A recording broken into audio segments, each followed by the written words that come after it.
Good morning, Excellencies, distinguished guests, honorable delegates, ladies and gentlemen.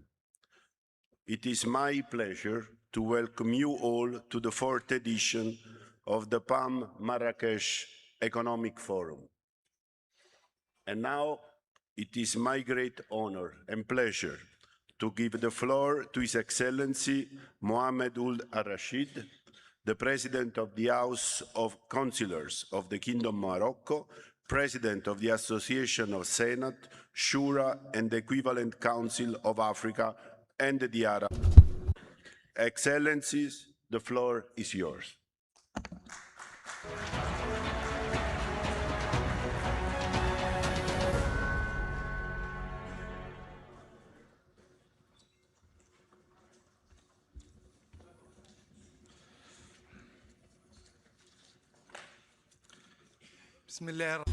In the name of God, most gracious, most merciful, may peace and blessings be upon the Prophet, his kid,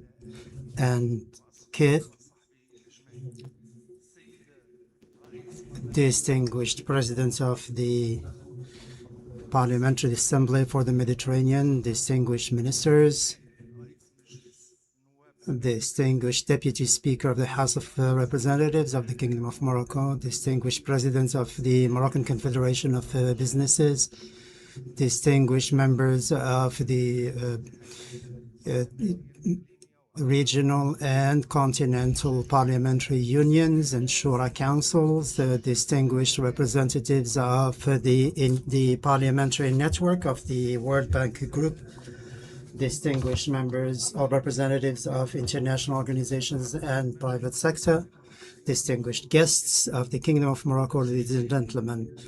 It gives me a great pleasure to extend a warm welcome to you all for this fourth Marrakech Parliamentary Economic Forum of the PAM for the Euro-Mediterranean and Gulf regions, which is being held under the high patronage of His Majesty King Mohammed VI, may God assist him.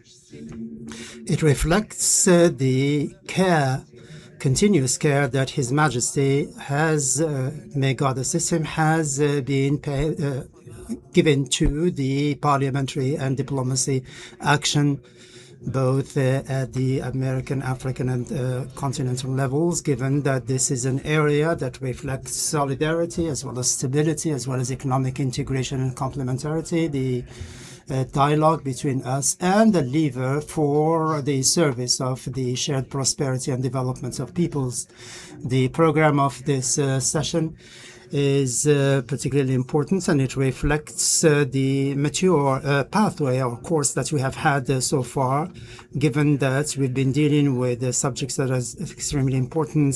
This session is specific in the sense that, or a milestone in the sense that it represents a key mission that is based on 4 elements that reflect the prospects for future action. The first one is leadership. This forum, session upon session, has managed to become a reference frame for parliamentary economic discussion and dialogue, and as a platform that brings together legislators, economic stakeholders, and institutional actors as well, thanks to the partnerships that have been signed and the support that it is enjoying, particularly from the Mediterranean parliaments. And given also the second element is openness, in the sense that this forum has managed to expand the dialogue and to include the African dimension within its agenda, in keeping with the strategic vision of the Kingdom of Morocco in this regard, particularly in such areas as reinforcing economic integration in Africa and South-South cooperation, as well as the prospects related to the Atlantic initiatives for the benefit of African Atlantic states. The third element is the impact that we're seeking. The ambition of the Parliamentary Assembly does not stop at just exchanging views. We seek to come up with practical initiatives and feasible partnerships that can have a decisive impact on public policies and on development processes and economic integration. Institutionalization is a fourth element that crowns this process. We seek to make sure that this forum is a sustainable platform that is based on good governance and on action between the different sessions. In this regard, the signing of the joint declaration by the House of Councillors and the PAM is a reference frame in order to promote legislative action, to mobilize investment, and to promote economic integration. Ladies and gentlemen, our region has the necessary skills and competences to be an active player in today's world, which is characterized by disruptions and the lack of stability. And therefore, these skills can become actual assets if they are supported by strong political will that leads to further solidarity and integration. And in order to give substance to these ambitions, the Kingdom of Morocco is playing a key role, strategic role, serving as a vital link between these different platforms and circles, in the sense that these are the links in the same chain that seek to achieve the same objectives and to come up with the necessary added value based on a win-win policy. The Kingdom of Morocco has had advanced strategic partnerships with the European Union that started with the free trade agreement signed in 1996, and it was consolidated by the advanced status that was given to Morocco in 2008 up to the strategic partnership that we have and that we signed in 2019. This has made it possible to make sure that the Moroccan trade and the economy is part of the European framework as well. And the OECD has been OECD countries have been among the most influential and competitive in this regard. As for the partnership with the Gulf regions, it has gone beyond the classical frameworks, and we have promoted this partnership through common interests, especially in promising areas such as renewable energies, green hydrogen, in which there is complementarity between the investment prospects of those of the Gulf with those of Morocco, and the logistics involved in this, as well as at the African level. We have managed to promote trade and ensure shared prosperity, and this is reflected by the initiatives of His Majesty the King, be it the Atlantic Initiative or also the Morocco-Nigeria gas pipeline, and the adaptation of agriculture, African agriculture. This shows that Morocco is keen to make sure that the assets of the continent serve as a lever for the development of the entire continent. Ladies and gentlemen, the four strategic themes that will be discussed by our forum over over these 2 days are important in the sense that the problem of the debt and AI and the blue economy are different reflections of one and the same question.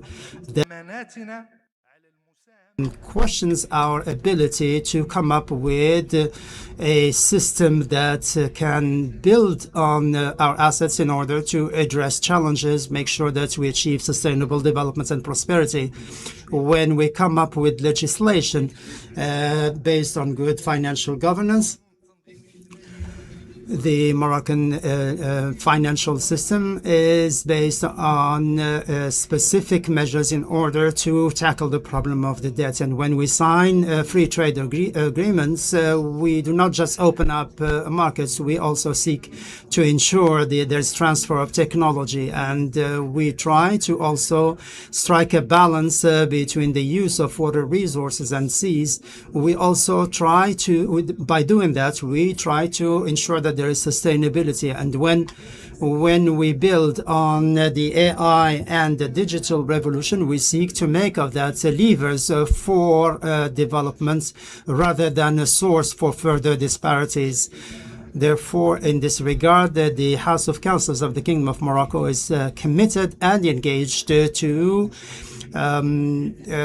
participate and coordinate action in order to achieve and implement this vision. This is a commitment on our part that derives its strength from the constitutional specificity of the House of Councillors that brings together between the territorial dimensions and the economic dimensions. It gives us flexibility to work and make sure that the laws and legislation tally with the changes in the international trade, global trade framework. And therefore, we seek through the presidency of the Shura and similar councils and the African Shura councils and the South-South dialogue, we try through these platforms to make sure that our forum is an active player as far as this economic strategy is concerned.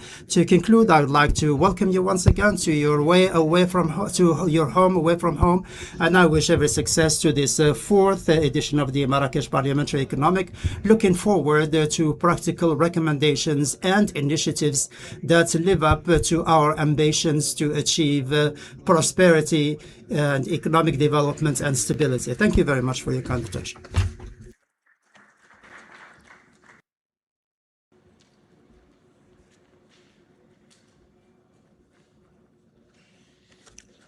Thank you, Mr. President, for the nice word. And indeed, this is an exceptional edition of the forum with over 450 delegates. Thank you very much again. And now it is my pleasure to ask President Giulio Centemero, the President of the Parliamentary Assembly of the Mediterranean, to join me here at the podium.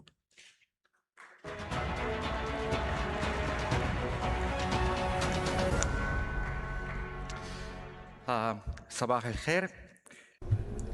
Good morning. Representatives of international organizations, leaders from the private sectors, ladies and gentlemen, dear colleagues. It's a great honor and privilege to welcome you to the fourth edition of the Pan-Parliamentary Economic Forum. First of all, I wish to express my deepest gratitude to His Majesty King Mohammed VI, may God assist him, whose high patronage and continued support have been essential to the convening and success of this forum, and to the House of Councillors and its distinguished President, His Excellency Mr. Mohammed Ould El-Rashid. This year's forum carries an added value. For the first time, we are honored to organize this event in partnership with the Parliamentary Network of the World Bank and the International Monetary Fund, further strengthening our long-standing cooperation. Ladies and gentlemen, nowadays, the international environment is marked by growing uncertainty and complexity. The black swans, by the definition of Nassim Taleb, became normality. Today's global challenges are tightly interconnected, testing the resilience of both governments and societies. The crisis of the Strait of Hormuz illustrates this vividly. A localized disruption in this strategic corridor sends immediate ripple effects across energy markets, trade logistics, investment confidence, food supply chains, while environmental consequences emerge from rerouted maritime traffic. And among all these, our keyword should be ambition. The ambition of having one shared future. We come from different shores. We must have common purpose and one shared future. The Mediterranean, the Gulf, and the African continent may be composed of different nations, different economies, and different political realities. Yet, the challenges in front of us have no borders, and neither should our ambition. As we examine public debt and barriers to trade, our common purpose must be to strengthen economic stability while preserving openness, connectivity, and opportunity. We will discuss AI, and our common purpose must be to ensure that technological transformation becomes a driver of shared growth rather than a source of new divides.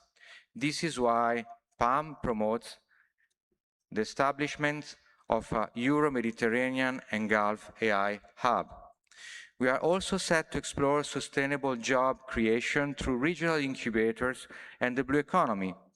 And on this, our common purpose must be to unlock the immense potential of our people, particularly our youth, in the framework of the PAM Youth Initiative. And as we address the impact of climate change on food security, our common purpose and goal must be to protect both livelihoods and stability, recognizing that environmental challenges are increasingly economic, social, and geopolitical challenges as well. The guests, Excellencies, one of the greatest strengths of this forum lies precisely in the diversity of those gathered in this room. Parliamentarians who shape legislation, representatives of international financial institutions who help mobilize resources, business leaders who create investment and employment, academics who challenge conventional thinking, bringing knowledge, innovation, and practical experience. As we begin our works and journey today, from the panel discussion to the MOUs that will be signed, and through our special session on Africa, let's approach every moment with, again, ambition. I wish you fruitful deliberation and every success for this fourth PAM Economic Forum. Thank you.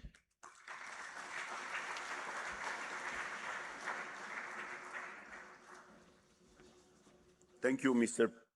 President Centemero.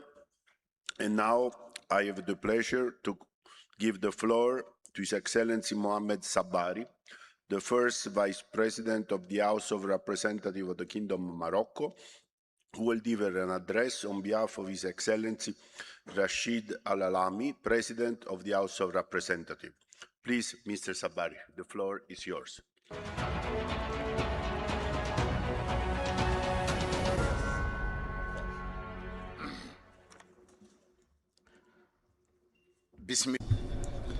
In the name of God, most merciful, peace be upon his prophets, Honorable President of the House of Councillors, Mr. President of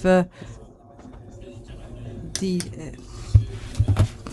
Parliamentary Assembly for the Mediterranean, Honorable Parliamentarians, Honorable Ministers, Honorable Deputies of the Euro-Mediterranean and Gulf regions, Excellencies, ladies and gentlemen, ambassadors, consuls and representatives of delegations, of diplomatic delegations. I have the pleasure to take part today in the inauguration of the work of the fourth edition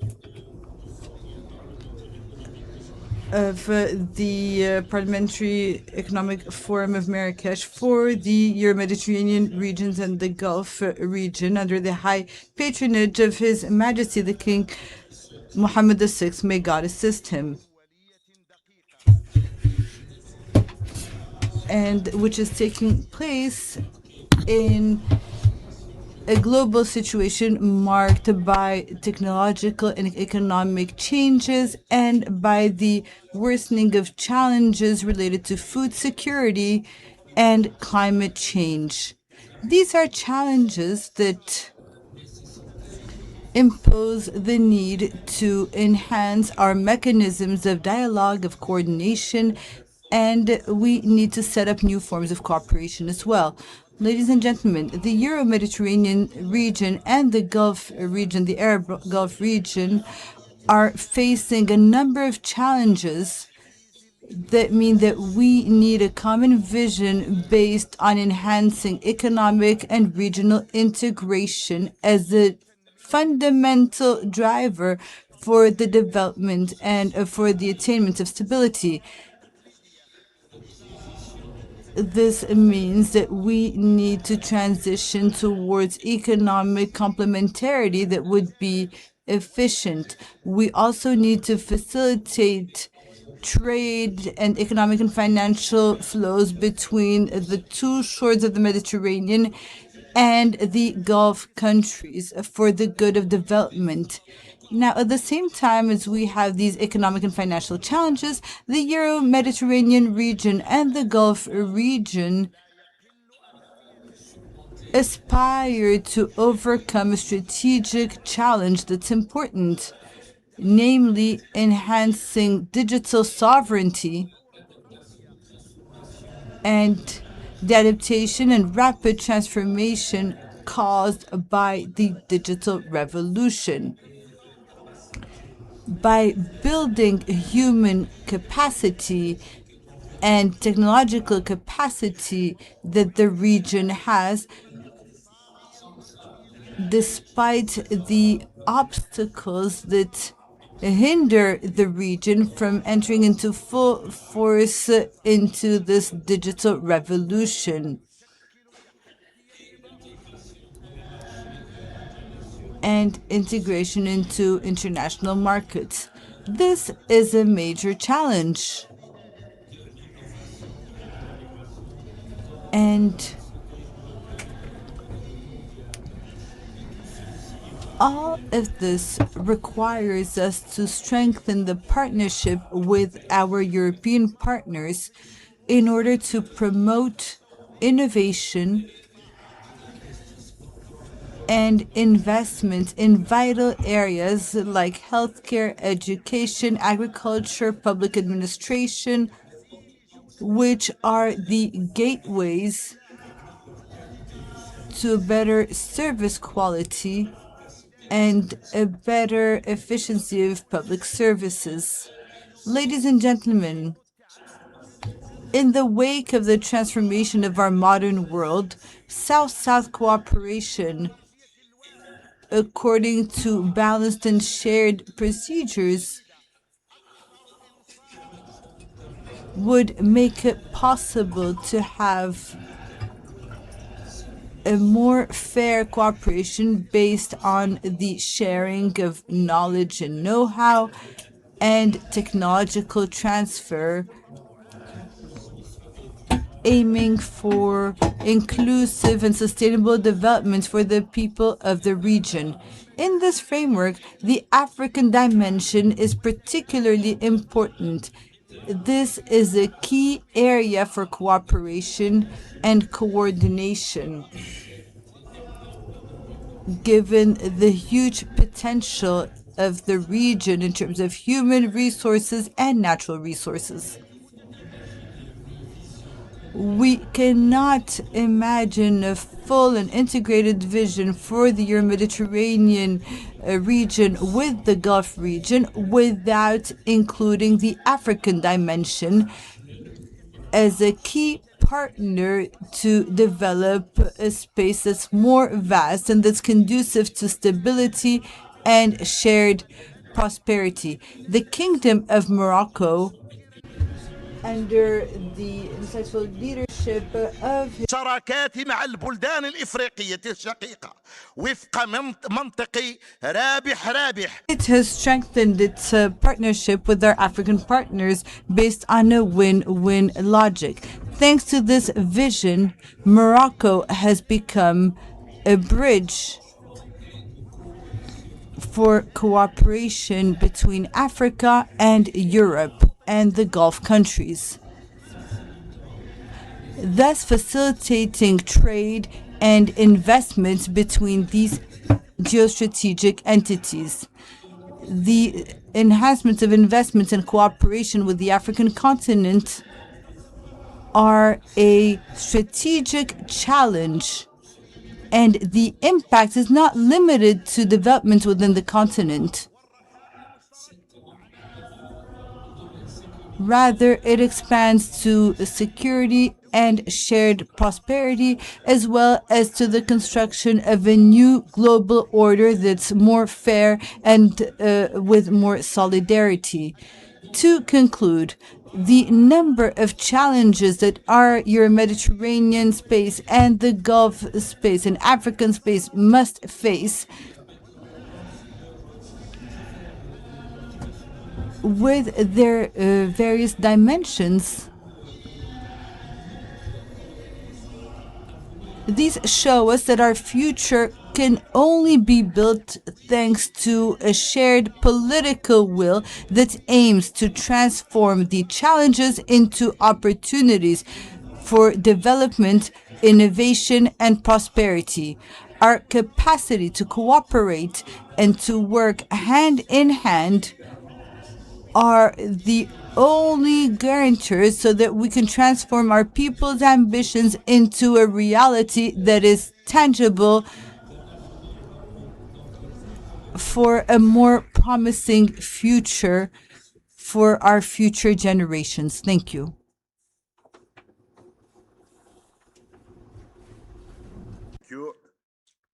I have now the pleasure to give the floor to His Excellency Mehdi Tazi, who is the President of the General Confederation of the Moroccan Enterprises.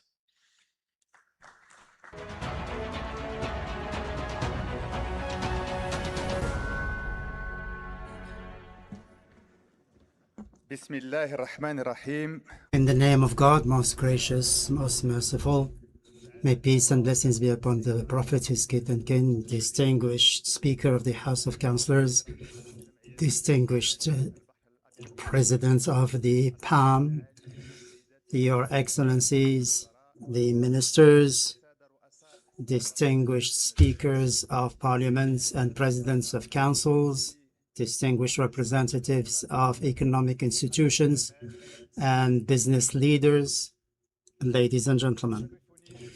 It gives me great pleasure to represent the private sector in this important forum that brings together political and economic decision makers and the representatives of businesses regarding some of the most important stakes in the world today, that is to build integrated economies that can achieve shared development and prosperity. I would like first to express my sincere thanks to the House of Councillors of the Kingdom of Morocco and to the Parliamentary Assembly of the Mediterranean for holding this session that has chosen to put Africa at the heart of the discussions and debates. Ladies and gentlemen, the world is witnessing today sweeping unprecedented changes, and in this regard, Africa is one of the regions that can witness the greatest rates of development, being home to 1,200,000,000 people. It will have more than a fourth of the world population by 2050. It has also massive human and material and natural resources. And it has also a lot of young people that are ambitious and look forward to a good future. Regardless of these assets, the African continent is not yet benefiting fully from its resources and assets. One of the major challenges facing Africa today is how to turn these resources into added value and to promote industry, create jobs, and achieve sustainable, comprehensive development. Having said that, without taking into account the major challenges facing Africa, and the world, and foremost of which is the question of food security. The climate change have a direct impact on agricultural outputs and water resources, which means that promoting food security is a strategic goal and not just an option. And the second challenge is to provide jobs to millions of young people who come on the job market on a yearly basis, and hence the role of small and medium enterprises as well as the startups that can serve as the engine for innovation and for the creation of jobs. Among the promising areas is the blue economy. Africa has more than 30,000 kilometers of coastlines and water resources that are still untapped fully. Ladies and gentlemen, under the enlightened leadership of His Majesty King Mohammed VI, may God assist him, Morocco has made South-South cooperation and African integration an unchanging strategic choice. And based on that vision of His Majesty the King, the private sector in the Kingdom of Morocco has been engaged in this economic dynamic under the stewardship of His Majesty the King. The Moroccan businesses are present in many African countries. They contribute to financing projects, developing infrastructure, promoting the industry and the transfer of technology and expertise, building or capacity building, creation of jobs. And the aim never was to just seek greater, bigger and larger markets, but to create added value and promote productivity, build economic strategies that are sustainable and partnerships that are sustainable and that are based on a win-win approach. The achievement of this ambition means that we have to move from the diagnosis phase to that of implementation, focusing on a number of priorities that are strategic and that complement one another.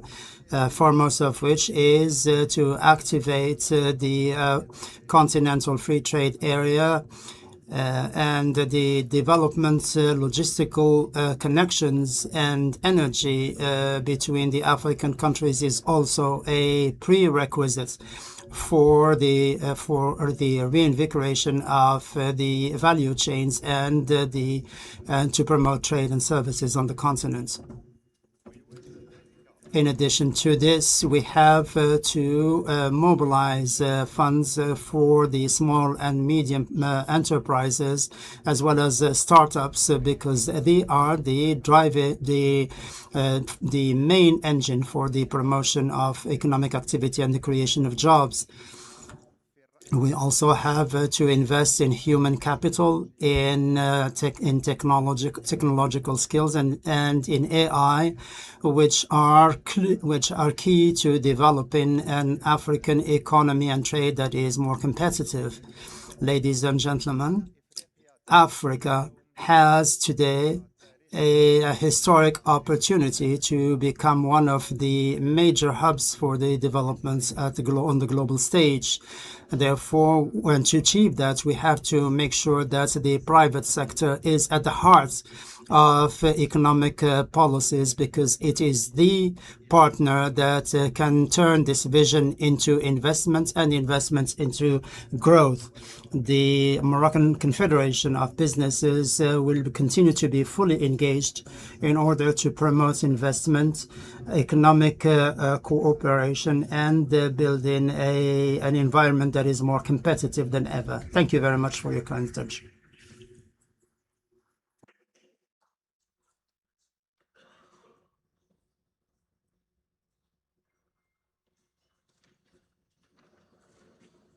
Thank you very much, Mr. President.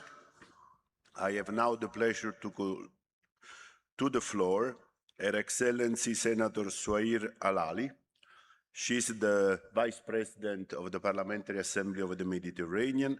She's the President of our second Committee on Economic Affairs, and she's the former Minister of Planning of Jordan. Souhair.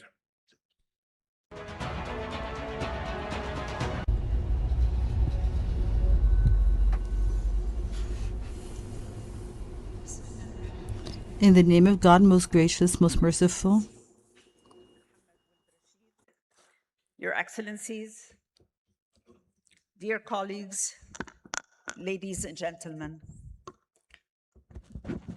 it is an honor for me to be here in Marrakech today for the 4th edition of the PAM Marrakech Economic Forum, in my capacity as PAM Vice President and President of the Second Standing Committee.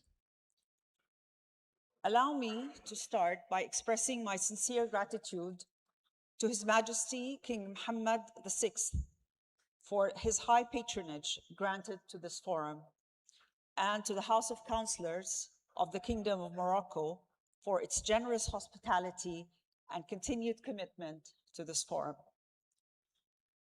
I would like to thank also the Parliamentary Network of the World Bank Group and the International Monetary Fund for partnering with PAM in the organization of this important event. It is particularly encouraging to see this forum continue to grow and consolidate its role as the leading parliamentary platform for dialogue across the Euro-Mediterranean and the Gulf regions, especially at a time when platforms such as this are more necessary than ever. And I'm also very pleased to see such a strong participation from African and Latin American parliaments, because today's global challenges are deeply interconnected across different regions and require a truly unified cross-continental response. Compared to last year, the context in which we meet has significantly evolved. New geopolitical developments are reshaping global economic dynamics, exposing structural vulnerabilities and placing increasing pressure on our regions. This is a moment of profound transformation, marked by ongoing conflicts and geopolitical tensions that continue to affect global stability, while the accelerating climate crisis is placing growing pressures on fragile systems. At the same time, rapid technological change, especially in artificial intelligence, is redefining both the opportunities and the risks facing our societies. In this evolving context, PAM has progressively strengthened its role as a platform for parliamentary dialogue and cooperation. The committee that I am proud to chair has been working relentlessly on these issues. And today, PAM celebrates its 20th anniversary. And I'm proud to say that PAM was launched in my country, in my home country, Jordan, 20 years ago. And we can say that PAM, after 20 years, is the leading platform for parliamentary cooperation in our regions and beyond, and a key international actor in the global arena. Today, PAM is a trustworthy partner of all the leading international financial institutions, as witnessed this year with the World Bank and the IMF partnership for our forum. It engages at the global level with key UN agencies on sustainable development goals, often the only parliamentary organization to do so, becoming the sole and leading voice of parliamentarians from our region at all international fora. PAM also closely works with parliaments across the world beyond its traditional geographical scope, such as the US Congress or the Parliament of Armenia and Azerbaijan, both of which have recently become observer members of PAM. At the same time, we have continued to deepen engagement with the private sector and regional stakeholders, notably through cooperation with the Association of the Mediterranean Chambers of Commerce and Industry, ASCAMI, the leading regional platform on this, and with which PAM will sign an MOU tomorrow. And this is also thanks to the establishment of this forum. A leading economic platform over the years has managed to bring together parliamentarians, government officials, international organizations, the private sector, and the academia to discuss the most pressing regional issues and strategies to foster long-term prosperity and sustainable economic development. This forum now is in its 4th edition, and allow me to state this clearly. No other parliamentary organization across the Euro-Mediterranean and the Gulf regions has managed to do so with such continuity. We should all be proud of this achievement. Dear colleagues, in doing all of this, PAM continues to place people at the center of its work. For this reason, we are strengthening our action on women and youth. The PAM Parliamentary Women Forum has advanced women's empowerment, while our investment in younger generations through ties with renewed universities and the PAM Youth Initiative, which is further developed in 2026 and will be launched towards the end of this year, aims to strengthen engagement and ensure continuity across our policy agenda. Taken together, these efforts show that PAM is not only responding to global challenges, but is actively contributing to shaping integrated and forward-looking solutions across economic, environmental, technological, and social dimensions. I am fully aware that the challenges before us are significant, but so too is our collective capacity to respond. I'm confident that the discussions and outcome of the 4th edition of the Marrakech Economic Parliamentary Forum will further contribute to advancing concrete and coordinated solutions while reinforcing cooperation, dialogue, and regional integration across the Euro-Mediterranean and the Gulf regions. I thank you very much for your attention, and I wish us all a very successful forum. Thank you.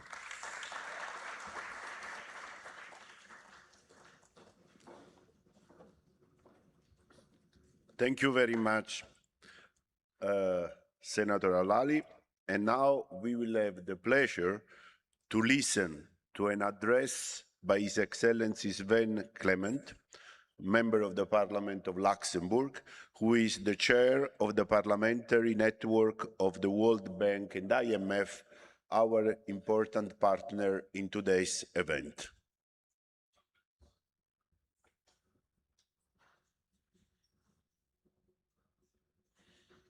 President Rashid, President Chantamero, Excellencies, honorable colleagues, distinguished guests. It is a genuine regret that I cannot be with you in Marrakech today. My absence is owed entirely to our plenary week in Luxembourg, where parliamentary obligations keep me anchored at home. So please accept my apologies and know that my thoughts are very much with this forum. Let me begin by thanking our hosts, the House of Councillors of the Kingdom of Morocco and President Rashid, for their generous hospitality and for convening us under the high patronage of His Majesty King Mohammed VI. Marrakech is a fitting setting for a conversation that bridges the Euro-Mediterranean, the Gulf and Africa. Permettez-moi de m'adresser un instant à nous autres dans la langue de Molière. Je tiens à exprimer... I would like to express my gratitude to the Chamber of Councillors for the Kingdom of Morocco for their warm welcome and for organizing this forum. It's an honor for our parliamentary network to work with the Parliamentary Assembly of the Mediterranean. Together, we have a shared conviction. It's by cooperation of our governments that we give power to multilateral institutions. I sincerely regret not being able to be with you today. World Bank Group and the IMF, I want to underline how much we value our partnership with the PAM.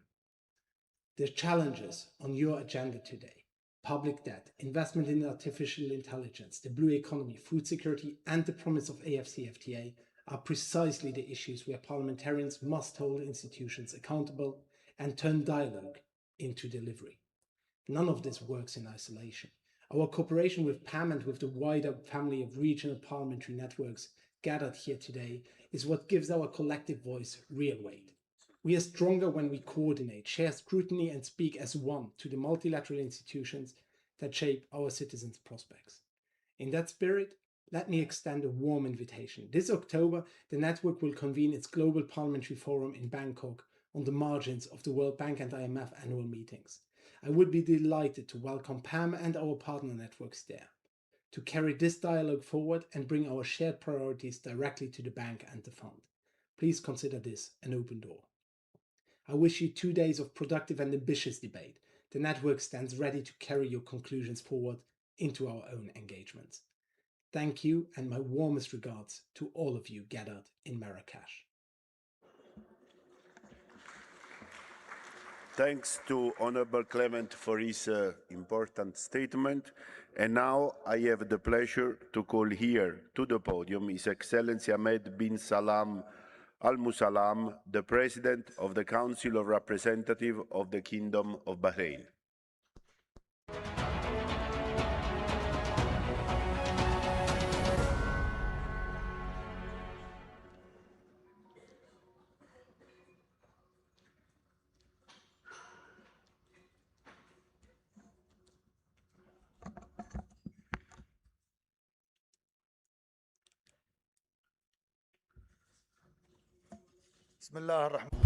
In the name of God, most gracious, most merciful, peace be upon his prophets, his family and companions.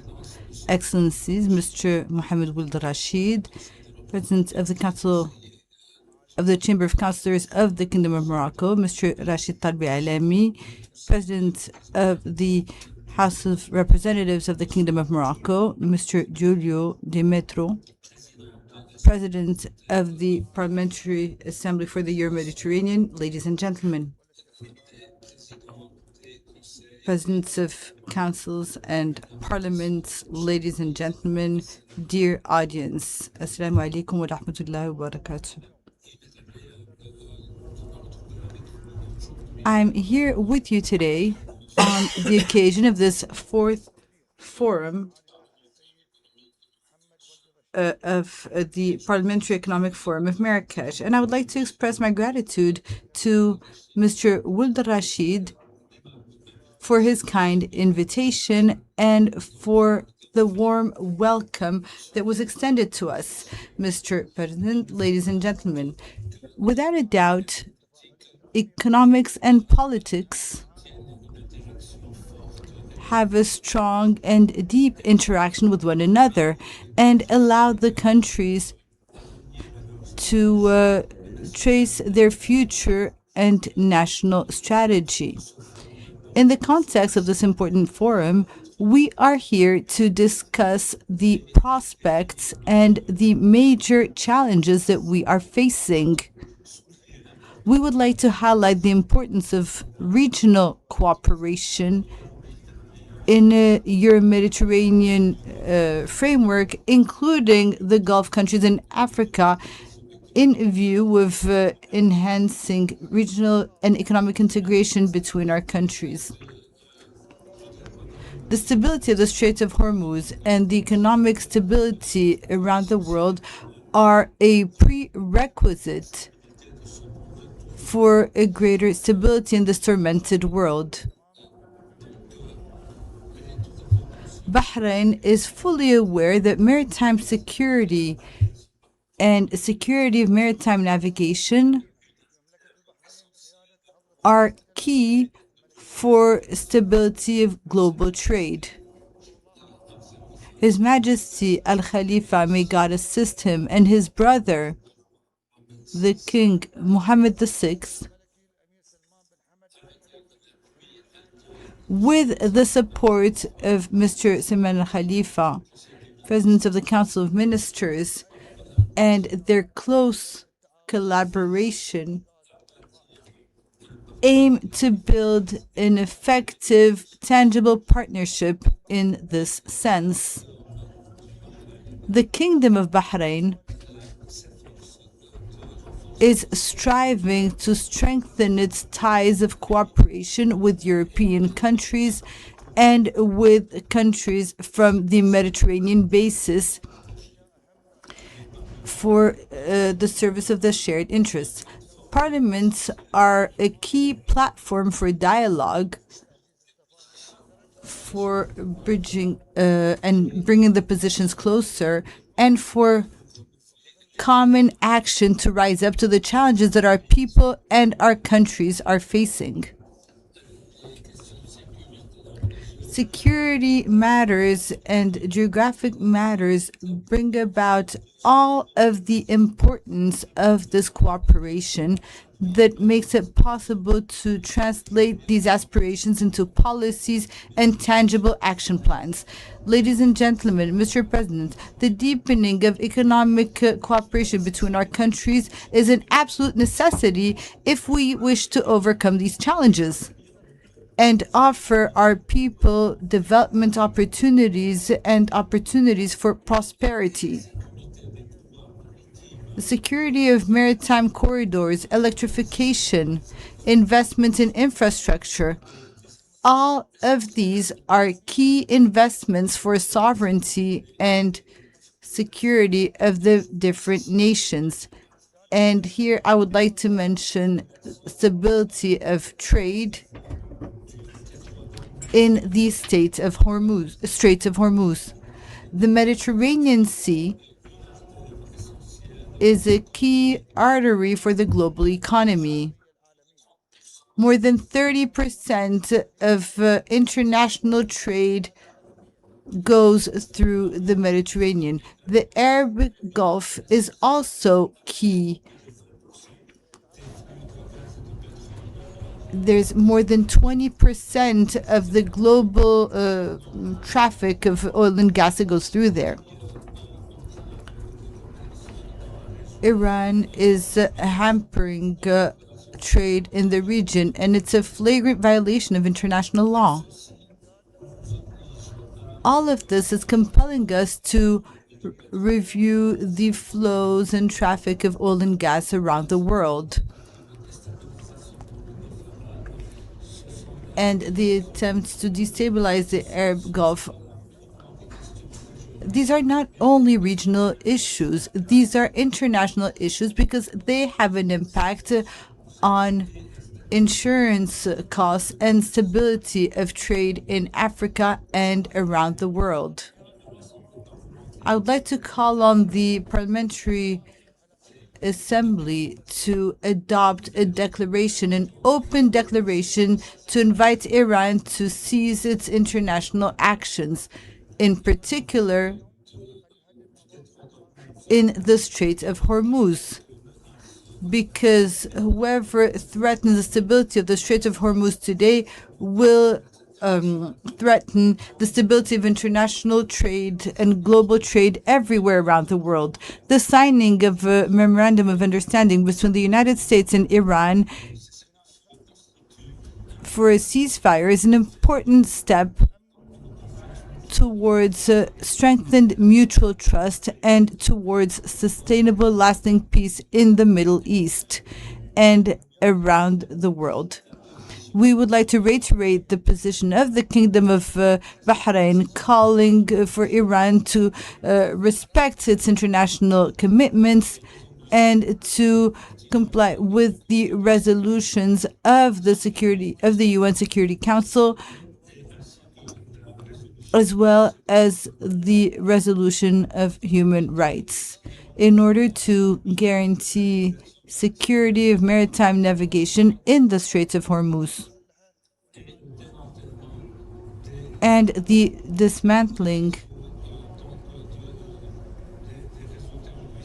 of terrorist networks and other proxies in the region which are funded by Iran. We would also like to invite the international community to work in favor of sustainable peace in the Middle East and in Palestine in particular. We are convinced that the parliaments of the Mediterranean region have the necessary wisdom to build a new order based on sovereignty, freedom of movement, security of navigation, economic security of our countries as well. To conclude, I would like to express my sincere gratitude to the Kingdom of Morocco for organizing this forum.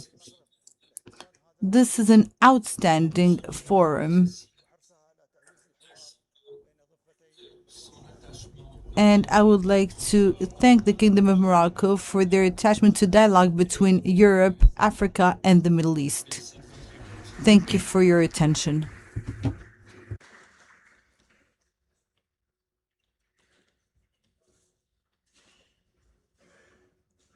I wish to thank President Salman Al-Busalam. I would like very clear and always very strong about the condemnation of the military operation against unprovoked military operation from Iran against the neutral countries of the Gulf. This has been clear from the first day. Said so, now I have the pleasure to ask you to the floor my dear friend and colleague Senator Haddad, the Vice President of the House Councillor of Morocco, who will take over the facilitation of this conference. Thank you. Thank you very much, Sergio. Excellencies, distinguished guests, every successful economic transformation rests on vision translated into public policy and implemented through institutions. It is therefore fitting that we now hear from representatives of the government of Morocco, the Kingdom of Morocco, whose leadership continues to position Morocco as a platform of dialogue, investment, and regional connectivity.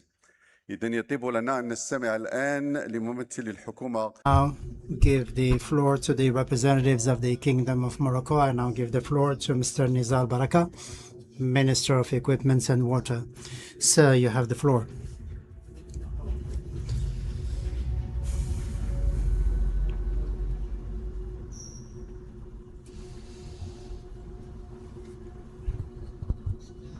In the name of God, most gracious, most merciful, may peace and blessings be upon the Prophet, his kith and kin, distinguished Speaker of the House of Councillors of the Kingdom of Morocco, the Mohammed Rashid, distinguished Presidents of the Parliamentary Assembly of the Mediterranean, distinguished Speakers and Presidents of Parliamentary unions and Shura councils, distinguished parliamentarians, honorable representatives of international organizations, economic stakeholders, distinguished presidents of the Confederation, Moroccan Federation of Businesses, distinguished participants, all protocols observed.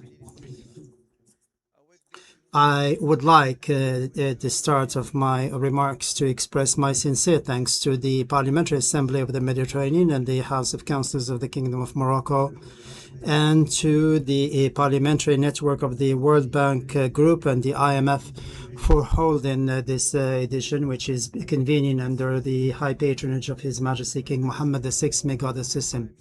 I thank you for choosing topics and themes that are topical.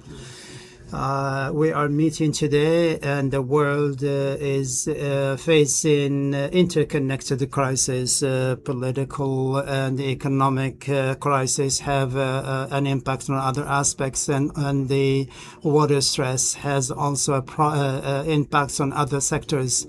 And the financing is a key element in the ability of countries to ensure their transition towards the further developments. The infrastructure in this framework is especially important. It is the backbone of economic activity, and it is the real link between vision and implementation. Given that, from this perspective, the Kingdom of Morocco, under the under the enlightened leadership of His Majesty the King, Morocco believes that the infrastructure, not just roads and dams, it's a means and a bridge between the citizens and the state institutions, between the different perspectives and the different partnerships at local and regional levels. The Kingdom of Morocco has, thanks to this vision, a major experience.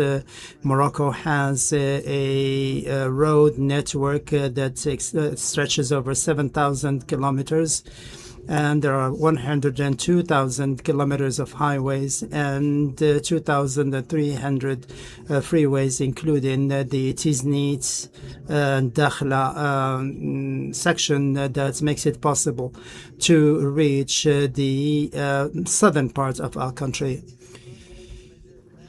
In the area of water, there are 156 large dams with a total capacity of 21 billion cubic meters, in addition to a number of small dams and desalination plants to the scope of 110 million cubic meters of desalinated water.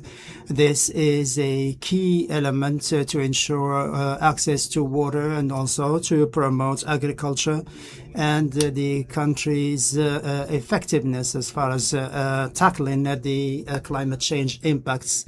Morocco has 44 ports, 14 of them are trade ports, and 22 ports for fisheries activities. And the overall capacity is 390 million tons a year, which means that our country has a major influence at a global and regional level at in this regard. Our country has sought to promote next generation ports that are serving as logistics and industrial hubs.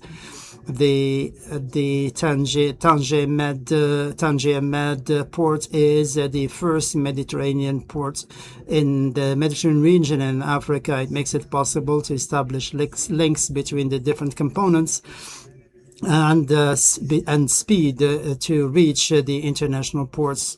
The Nador West Med is also a major hub for economic activity, and the Atlantic port will be also a major port that will promote the trade through the coastline from the Sahel regions and Western Africa.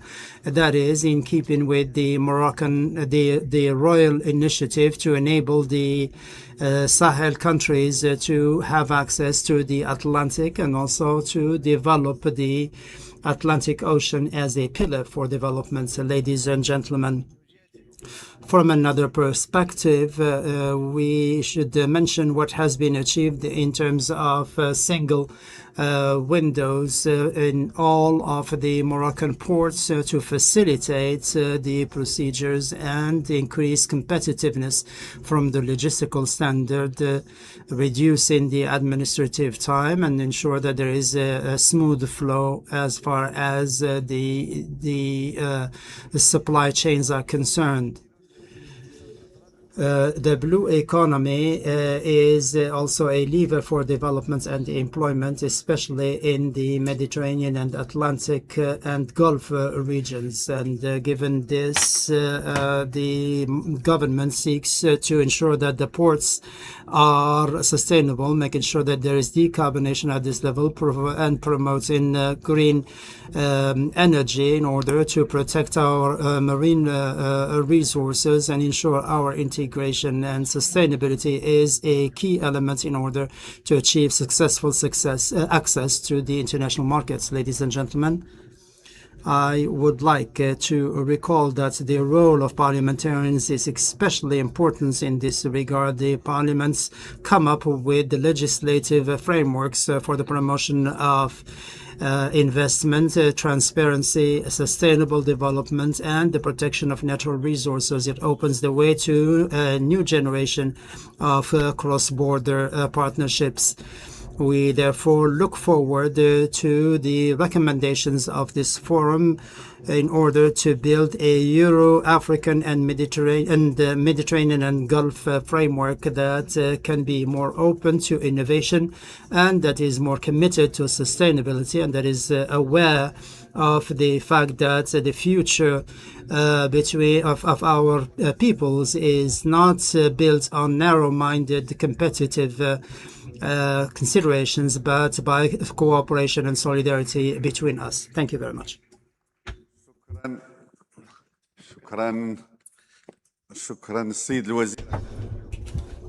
Thank you, dear Minister, for all of these ideas. Very insightful on the importance of infrastructure of ports and dams. Now I'll hand it over to Mr. Skouri, Minister of Economic Integration of SMEs and Employment. You have the floor, sir. In the name of God, most graceful, most merciful, peace be upon the prophets, Honorable President of the House of Councillors, Honorable President of the Euro-Mediterranean Parliamentary Assembly, ladies and gentlemen, parliamentarians, President of CGM, ladies and gentlemen, all protocols observed.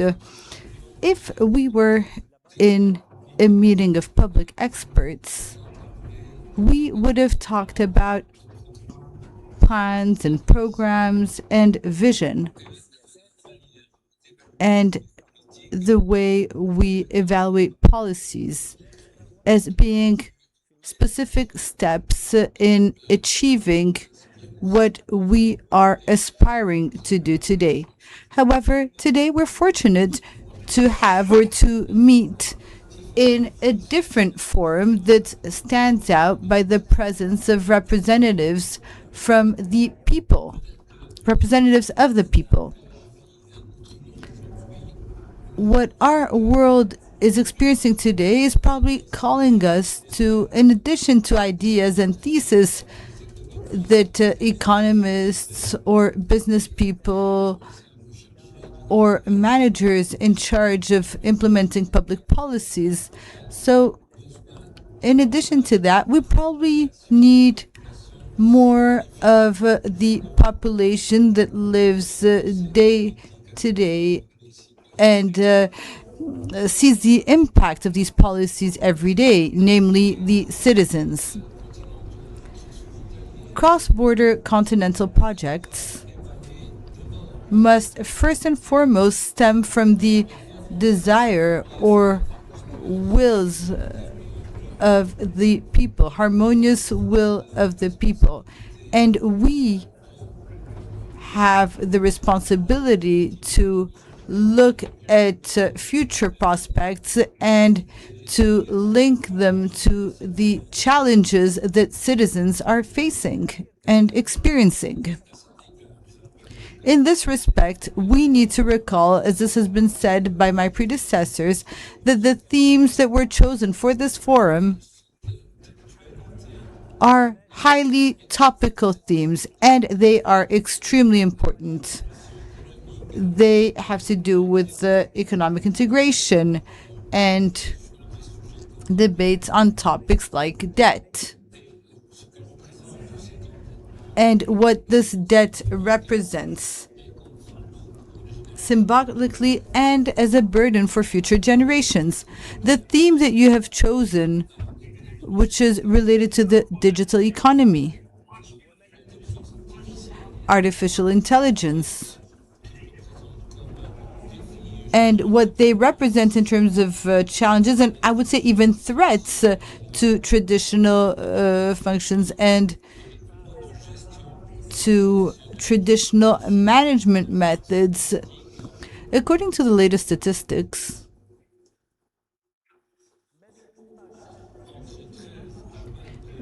13 to 22% of the decrease in jobs around the world for new graduates are replaced by artificial intelligence. The theme that you chose is key. It was addressed by my predecessor. It concerns water, the climate in general, security, as well as food security, combined with the geopolitical crisis that we're experiencing today. And this is at the heart of our concerns. But allow me to add another theme, which you know very well, and that is the role of human capital. In a direct and detailed manner, I would like to, in this respect, share the vision of His Majesty Mohammed VI. May God assist him. More than 13 years ago,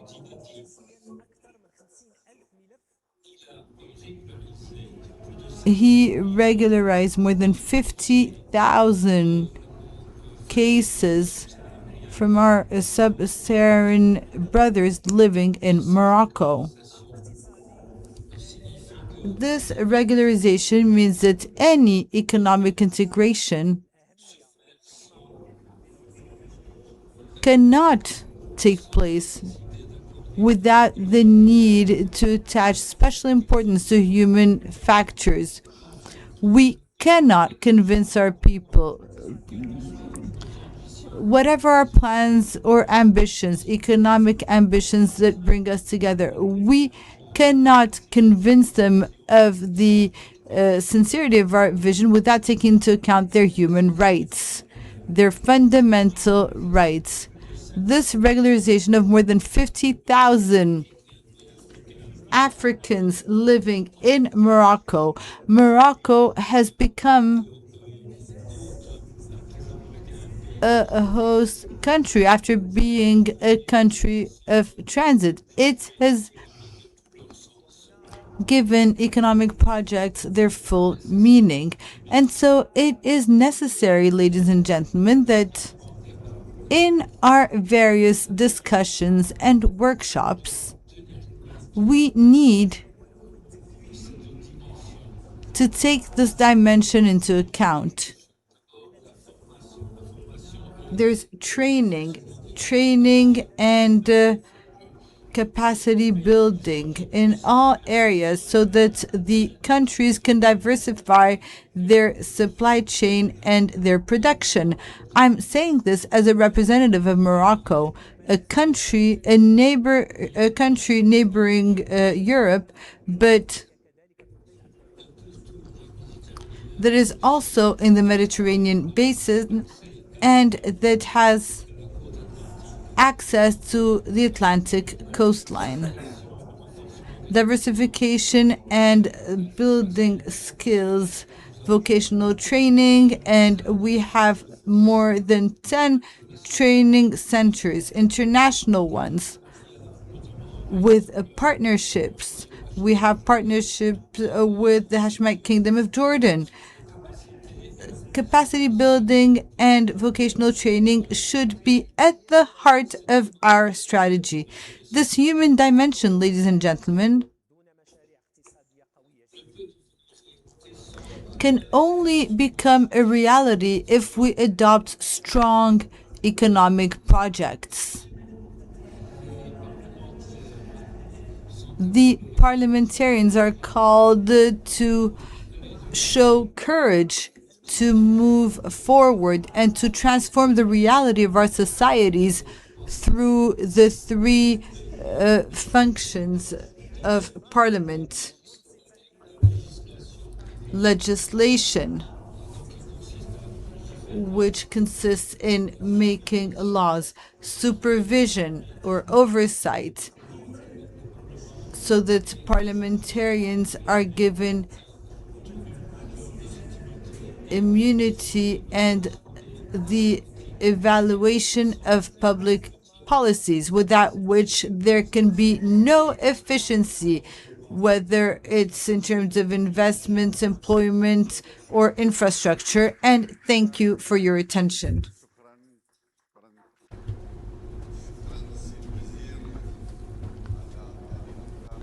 Thank you, Honorable Minister, for sharing these ideas on the challenges in the era of artificial intelligence. I would like to say that economic inclusion cannot be done without human factors and without training the skills.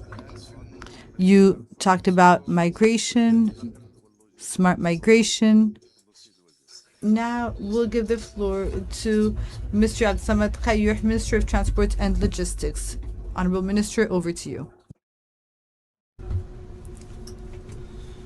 In the name of God, most merciful, most gracious, may peace and blessings be upon the Prophet, his kith and kin, distinguished Speaker of the House of Councillors, Mr. Mohammed Ould al-Rashid, Mr. President of the Mediterranean Assembly of the Mediterranean, distinguished Presidents of the Moroccan Confederation of Businesses, distinguished ministers, distinguished speakers and presidents of legislative councils, honorable members of parliament, distinguished representatives of international and economic organizations and institutions, ladies and gentlemen. I am particularly happy to be with you here to take part in this session on Africa, and that is being held within the framework of the fourth Marrakech Parliamentary Economic Forum, and which is being held under the high patronage of His Majesty King Mohammed VI. May God assist him. I would like to extend my sincere thanks to the House of Councillors, as well as to the parliamentary network of the World Bank Group and the IMF for the commendable efforts made to ensure the success of this forum meeting. I'm also happy because I was a member for two terms in the Mediterranean Assembly, and I keep very good memories of that. The topic of our meeting today on the African free trade agreements and the Euro-African value chains raises a key question: how to make sure Africa, that represents about 1.5 billion people, to a full-fledged hub for production, investment, and economic resilience.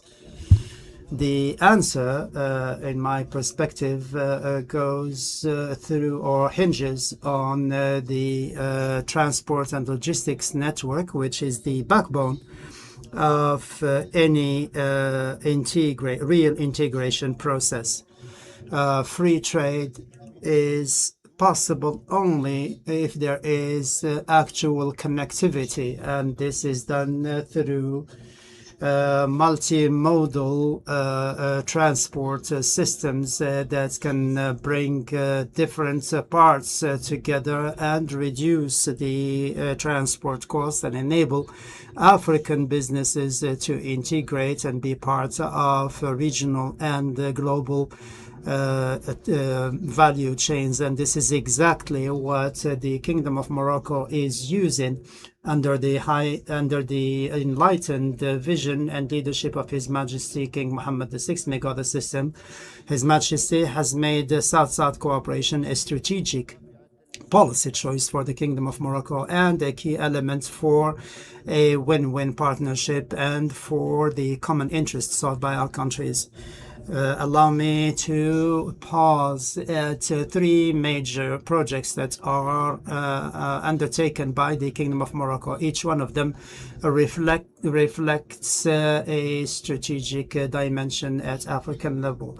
Then we have the air, the maritime, and the transport or land transports. And I would like to share with you some of the information that gives you an idea about this project and its tangible impact on African populations. The air connections aims to ensure that we have a common sky in Africa used by African peoples. Our continent accounts for only 2 to 3% of the air passengers in the world, which means 160 million passengers, whereas the statistics that were published by the International Aviation Organization talks about 4.5 billion passengers a year.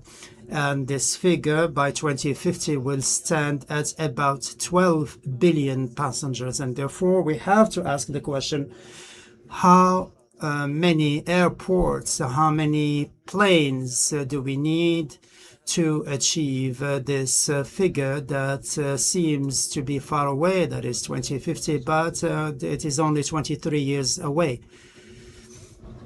Despite the fact that Africa has more than 1/6 of the world population, we seek to make sure that the MUTA project for transport seeks to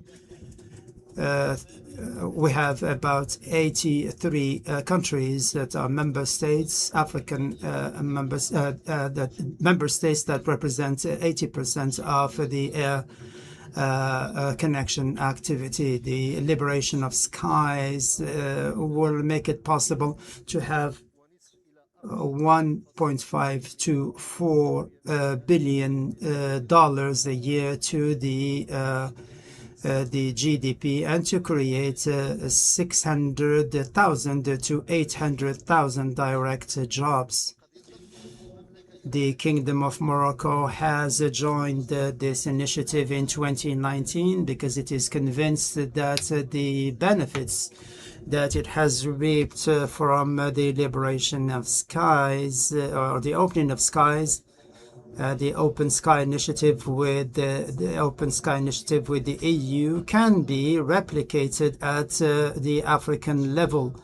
And the Kingdom of Morocco has renewed its engagement last week in Togo by participating actively into the international conference that was held in Lomé under the motto United African Skies that are more competitive and sustainable. And I was honored to lead the Moroccan delegation to that continental conference. And the aim is to be able to promote cooperation and to come up with policies that can turn political promises and engagements into concrete outcomes for the continent of Africa.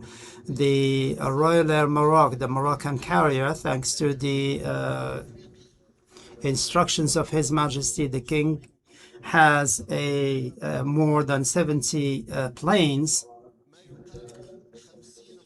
and it links about 50 airports in 25 African countries on a daily basis. They are all linked to the Casablanca airport. It is thus one of the major players as far as air transport in Africa is concerned. The company seeks by 2037 to have 200 planes and to extend its network to 130 destinations, which means that the Casablanca Mohammed V airport will be one of the 3 major airports at African level. And there is also the Airport 2030 program. There will be there is an airport that is being built in Casablanca. It will be finished by 2029, and in addition to other airports. And there will move from 14 million to 80 million passengers a year by 2030. Second, the transport of goods. Of course, there is cargo transport, and we build on this to promote trade with African countries. And of course, the transport of goods is particularly important. And in this regard, the southern provinces of the Kingdom of Morocco in the Sahara are a key link and a natural gateway to the sister nation Mauritania, and all the way south in sub-Saharan Africa through a program that seeks to make sure that more than 1,000 hectares can be used for this purpose to promote trade. In the Gargarat border entry point is one of the key gateways for the promotion of trade and logistics. There will be major investments in this as part of this project to promote economic zones. These projects are part of a larger project that is related to the Dakhla Atlantic port, as mentioned by the Minister of Water and Equipment. It will contribute to economic integration in addition to the Gargarat crossing point and Argoub and Dakhla. And the Dakhla wa Dahab region is a full-fledged hub for logistics and transport in keeping with the vision of His Majesty the King. This major hub is not competitive with other platforms, but there is complementarity to. I would like to conclude by saying that these 3 projects, the maritime and land transport projects, are a reflection of the vision and the role played by Morocco as a link between Africa and Europe, using modern infrastructure and an opening up policy and advanced partnerships that include energy, transport of goods, and air transport. Thank you very much. Thank you, Honorable Minister, for this intervention. In your intervention, you talked about logistics, transport, economic integration, as well as South-South cooperation. I would like to mention that this screen shows specific times, so please look at it so that you can conclude on time. You can see the time that is allotted to you. So now I will give the floor to Madam Ben Yahya, Minister of Solidarity, Social Integration, and the Family. Honorable Minister, over to you. In the name of God, most gracious, most merciful, Honorable President of PAM, Vice President of the Council of Councillors, Presidents of delegations and institutions, regional organizations,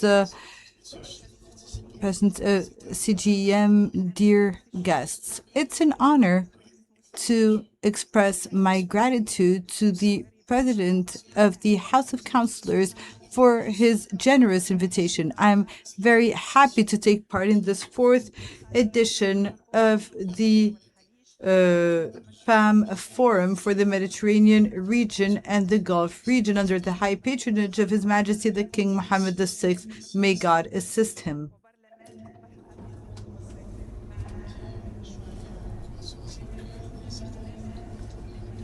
We see a number of partners here, and I would like to pay tribute to the efforts made by the organizers to provide this platform where we can share ideas on economic, social, environmental issues, which today represent shared challenges for the countries in our region. Ladies and gentlemen, this forum is particularly important to us given the international situation, which is characterized by growing challenges from a social, economic, and environmental point of view. And this requires more cooperation. And we need innovative solutions. And in the face of all these changes, it is necessary to adopt new approaches that make investments a new driver to strengthen social justice. International experience shows us that economies that are successful are those that strike a balance between economic growth and social justice. And so these are societies that leave no one behind. We need dignity and prosperity of citizens. This needs to be at the heart of every policy decision. Under the leadership of His Majesty, may God assist him, we've adopted a model that reconciles economic aspects and social dimensions for development. His Majesty the King has indicated in one of his speeches that we always strive to look at economic growth and the improvement of the livelihood of our citizens. This guideline came with some reforms to improve the conditions of citizens. In line with these guidelines, the Ministry of Solidarity and Social Integration has adopted some social policies in order to empower the most disadvantaged categories. And in this framework, it aims to set up some initiatives and programs based on areas including enhancing the economic integration of women, putting a gender dimension into the investment policy, investment in social services, and in Morocco, we are thinking of an economy of care that leaves room for investment and employment. Digitalization has become key. In the ministry, we are working to set up a system that benefits from artificial intelligence while giving people their rightful place and without putting their rights to employment and social protection in danger.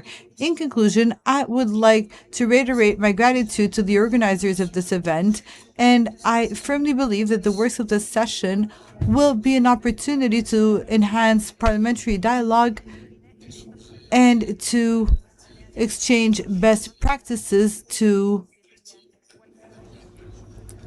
ensure a more promising future for the Mediterranean region and for the Gulf region. Thank you. Thank you, Honorable Minister, for this speech on social protection and digitalization and social rights. Without further ado, I'll give the floor to Mr. Karim Zidan, Delegate Minister in charge of investments, convergence, and evaluation of public policies.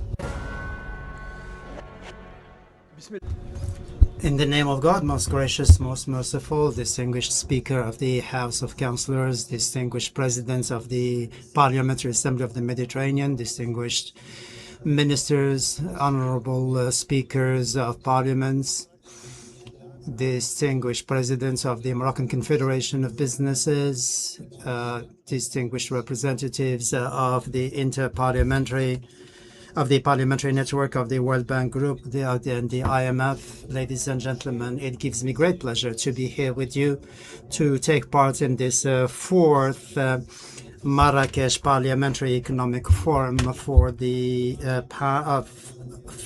Parliament for the Euro-Mediterranean and the Gulf region, which is being held under the high patronage of His Majesty King Mohammed VI. May God assist him. I would like to extend my sincere thanks to the House of Councillors of the Kingdom of Morocco and to the Parliamentary Assembly of the Mediterranean and the Parliamentary Network of the Arab World Bank Group and the IMF and all the partners that have made it possible for us to meet for this economic forum today.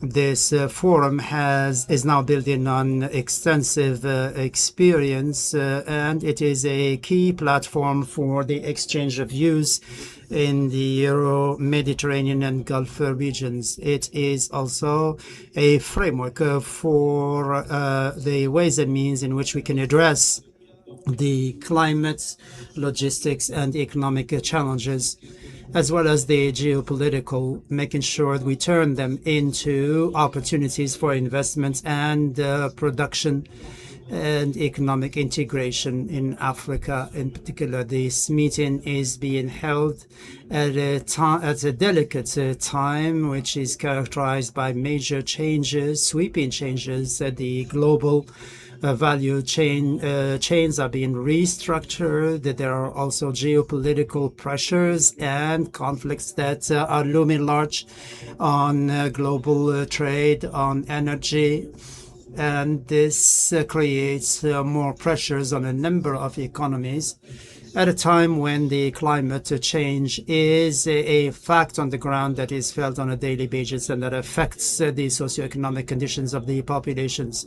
These are complex challenges, but they have in their opportunities for economic cooperation and integration in order to come up with a model that is based on trust, on innovation and economic integration. Therefore, this attests to the importance of this forum. And it is not enough to just diagnose the constraints. We need to come up with visions and partnerships to have feasible solutions. Under the enlightened leadership of His Majesty King Mohammed VI, may God assist him, Morocco has made a productive investment a lever for economic and social development. Investments is not just does not simply consist in funding projects. It contributes to economic sovereignty, to the transfer of technology, the creation of jobs, and it makes it possible to address gaps as well. The attractiveness of the Kingdom of Morocco is key in promoting investment and coming up with added value, as is the case with the automobile and aeronautics industry and the digital transformation, pharmaceutical production, and all of these are sectors that contribute to a Moroccan integrated economy. In addition to the incentives, Morocco has major economic assets that increase its competitive edge, including stability, institutional stability, as well as a clear policy in addition to human capital and infrastructure that is modern, such as the Tangier Med port and the bullet train between Tangier and Casablanca. There are also major projects such as the Atlantic port in Dakhla. This reflects the role that Morocco plays in order to promote its competitive edge. The ambition of the Kingdom of Morocco is not just limited to achieving economic production. We seek to serve as a bridge between Africa and Europe and the Arab world, especially the Gulf states. The Kingdom of Morocco, thanks to its geographic location and economic policies, seeks to build on its location to make sure that it serves as for the complementarity between our countries. Ladies and gentlemen, building a Euro-Mediterranean and Gulf landscape that is more open to Africa means that we have to transition from limited exchanges to strategic policies and move to integrated value chains building on innovation. We need to also move from the quantitative to qualitative development that has an impact on the populations. The challenges we are facing in our region are multifarious and complex, but thanks to the our joint action, we can turn challenges into opportunities to usher in a new era of cooperation that is based on economic integration, the sharing of expertise, and co-prosperity.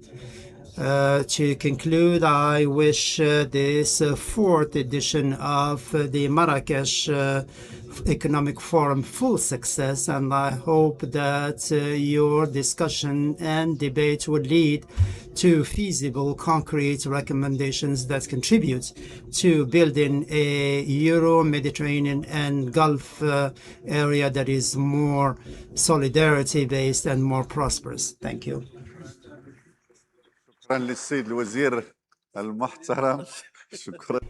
Thank you, Honorable Minister.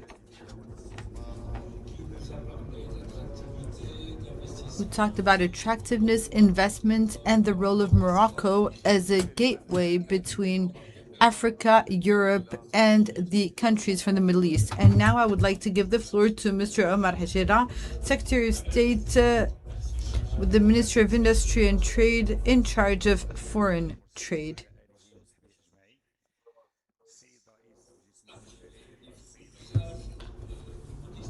The Minister is speaking to the Assembly. Ladies and gentlemen, honorable ministers, honorable deputies, good morning. It is a pleasure for me to take part in the works of the fourth edition of the Euro-Mediterranean Forum, including the Gulf countries, organized under the high patronage of His Majesty the King Mohammed VI. May God assist him. In this old city, which for centuries has been a crossroads between various cultures and civilizations, I would also like to express my gratitude and my heartfelt thanks to the House of Councillors of Morocco and the Parliament Assembly of Mediterranean for organizing this excellent forum that reflects a growing awareness of the geopolitical and economic challenges that are unprecedented and that affect the global economy. Through our gathering, we are reiterating the fact that this forum is no longer simply a platform for exchange. It is a lever for strengthening our future cooperation, which blends the Euro-Mediterranean dimension as well as the Gulf dimension. Ladies and gentlemen, today we are experiencing a very complex economic situation. The wars and geopolitical conflicts have led to violent shocks in the global economy. This has affected very seriously the supply chain, and there was an increase in insurance costs and an increase in production costs.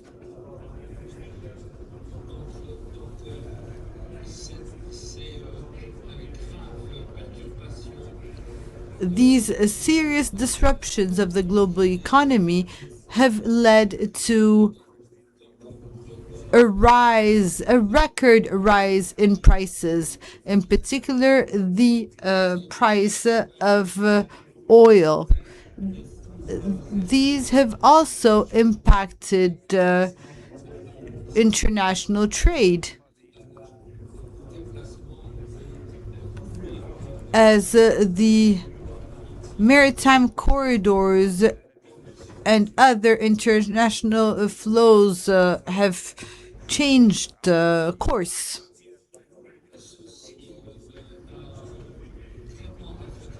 This has seriously affected international trade.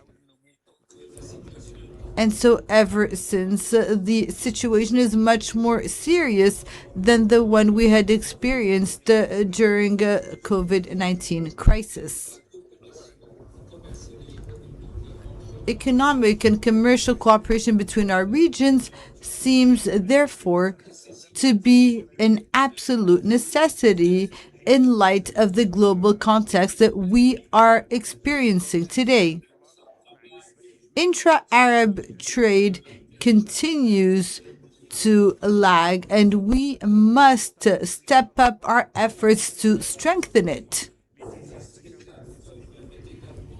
AFCFTA is also a unique opportunity for sustainable development of the African region.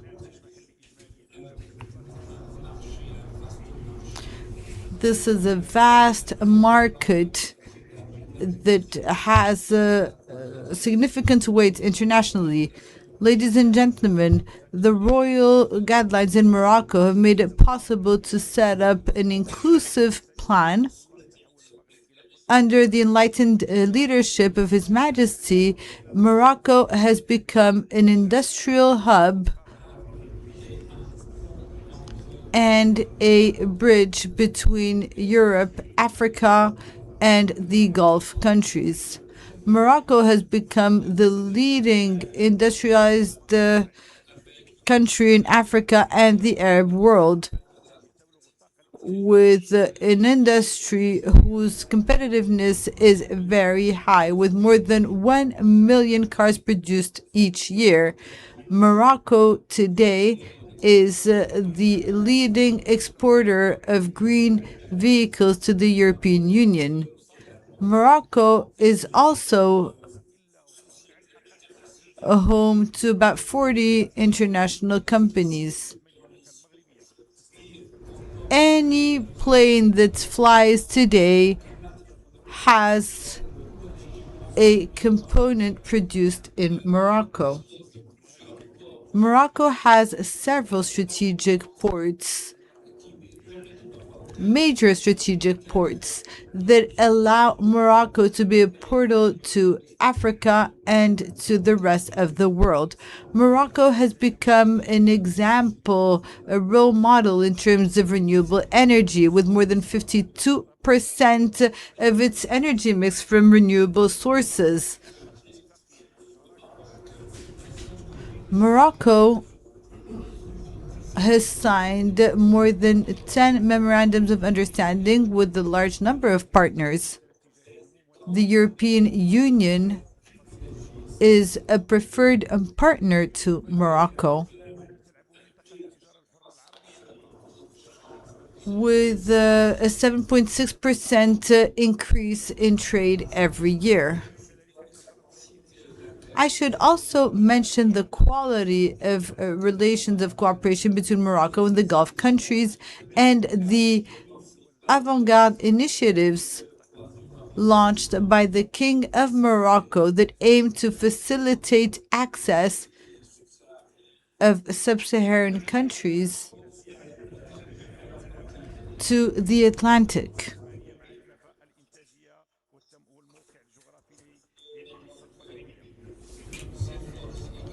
Morocco is also striving to facilitate trade with African partners and global partners.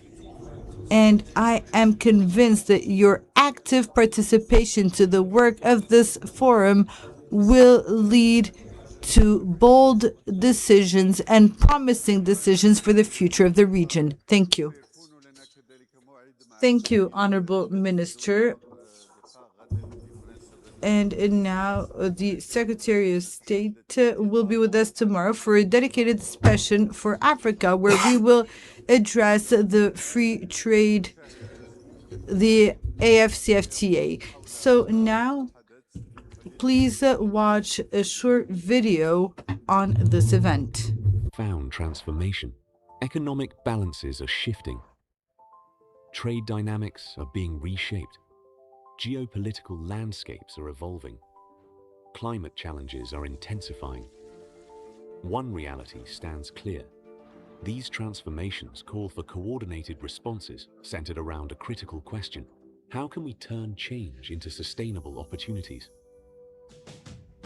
On June 19th to 20th, 2026, Marrakech will host the 4th edition of the Parliamentary Economic Forum. Held under the high patronage of His Majesty, King Mohammed VI, may God assist him. The forum is organized by the House of Councillors of the Kingdom of Morocco and the Mediterranean Parliamentary Assembly, PAM, in collaboration with the General Confederation of Moroccan Enterprises, CGEM, the Parliamentary Network on the World Bank and IMF, and the International Monetary Fund. As a leading regional platform for parliamentary dialogue between the Euro-Mediterranean and Gulf regions, the forum will provide a unique space for exchanging perspectives on cooperation, economic integration, and shared development opportunities between Africa and the Euro-Mediterranean area. Addressing global economic challenges, strengthening regional integration. As part of the Marrakech Parliamentary Economic Forum, a dedicated African side event will be held under the theme, the AFCFTA, and Euro-African value chain connectivity, towards an integrated area of co-production, investment, and economic resilience. Bringing together policymakers, parliamentarians, business leaders, and development partners, this dialogue will explore new pathways for sustainable growth, investment, and shared prosperity across regions. Accelerating investment in artificial intelligence, building a Euro-Mediterranean and Gulf AI hub, developing sustainable digital infrastructure, empowering, attracting, and retaining talent. As AI reshapes economies and societies, fostering innovation while ensuring ethical and inclusive development has become a strategic imperative for the region. Driving the creation of sustainable jobs, supporting small and medium-sized enterprises and startups as engines of innovation and growth, unlocking the strategic potential of the blue economy, a catalyst for economic growth, resilience, and long-term prosperity. Addressing the impact of climate change on food security, building resilient, inclusive, and gender-responsive agri-food systems, because lasting stability also depends on justice, equity, and shared opportunity. In Marrakech, parliamentarians are shaping concrete solutions. The future is not something we endure, it is something we decide.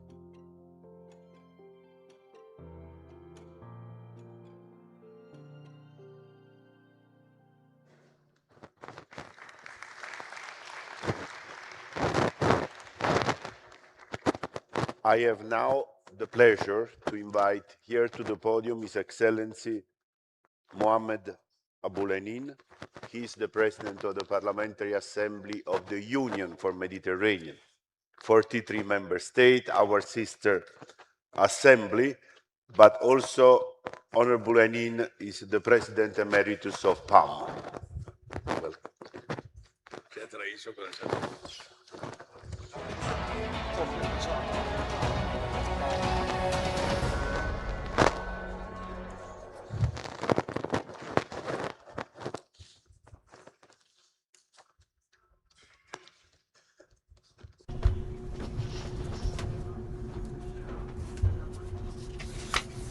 In the name of God, most gracious, most merciful, distinguished Speaker of the House of Councillors of the Kingdom of Morocco, Mr. Mohammed al-Rashid, the distinguished Brother Julio Semero, President of the PAM, distinguished speakers of parliaments and heads of delegations, ladies and gentlemen. It gives me great pleasure to take part in this important forum meeting on this auspicious day as we start a new Hijra year, and we look forward to the blessings of this conference and pray that Almighty God grant us success. I would like in this regard to express my sincere thanks to the sister nation, the Kingdom of Morocco, its king, may God assist him, its government, may it be successful, and its parliament may it also be successful, and its generous people. I hope that God will shower more blessings on the Kingdom of Morocco. Distinguished colleagues, we all know that the world today is being re-engineered from the economic standpoint, and that the challenges are looming large. They include conflicts, geopolitical disputes, economic quarrels sometimes, and also challenges, global challenges that also affect this major part of our world. We know what is happening, and I would like to take this opportunity to commend and hail the agreement that was concluded by the President Trump of the United States and Iran. And we pray that to Almighty God that this will bring peace to the entire region. And I would like to take this opportunity to pay tribute to all those who contributed to the mediators, to the neighboring countries, the role of Egypt, Pakistan, Qatar, all the countries that have contributed to bringing about peace to the region. I also commend the role of the Arab and Gulf countries, especially Gulf countries that were attacked, and they have been wise not to respond, and they showed a lot of responsibility in dealing with the crisis. Distinguished colleagues, the economic integration we're seeking in our regions cannot be seen without taking into account the rights of the Palestinian people. We have to keep in mind that this is the crux of the matter. This is the hotbed of tension in the region. And just as President Trump managed to stop the war yesterday and to stop the destruction that was going on, the destruction in 7 months ago when he came to Egypt and talked to President Abdel Fattah Sisi. This was a dream to stop that destruction and that war in Gaza, and they managed to stop that war and to come up with a roadmap for the future. This is the key to prosperity and peace. It is also the key to the sought economic integration. We have to keep in mind that this is the hotbed of tension in the region, and I hope that we will go back to treating and addressing the problem of Palestine and making sure that there is a two-way solution that is implemented, and going back to a solution that is based on the 4th June 1967 borders. We know what is going on in our region, and we know that we are expected to do a lot. Last October, the European Union came up with a new charter. This charter laid down a roadmap for a lot of for a number of coming years. at a time when the visions were quite different and have been for the last 13 months. But now we have a new charter that has laid down the foundations for future action. It takes into consideration the challenges that need to be resolved, including the one that deals with the youth, with technological progress, with the empowerment of women, with tapping all the resources of the South, be it the Arab countries in the Mediterranean and even in other parts of Africa. And therefore, we definitely are dealing with this challenge. I wanted to address this question about this charter, especially that no one has touched upon this. And this charter involves more than 100 tangible initiatives that cover all trade areas, including infrastructure in particular, basic infrastructure. And I want to say quite proudly that in Egypt, we have done a lot. Egypt is now prepared, not because of its geographical location, but also because of the investment. It has come up with a number of legislative texts that promote investments, that promote the role of the Suez Canal, and to make sure that more than 20,000 kilometers that were developed. We have and they are wide. These are wide roads, about 8 meters wide on each side, and the infrastructure, basic infrastructure, has grown fivefold, and now it is the aim is for Egypt to be a hub, be it in Alexandria and Dumyat, and also the southern parts of Egypt.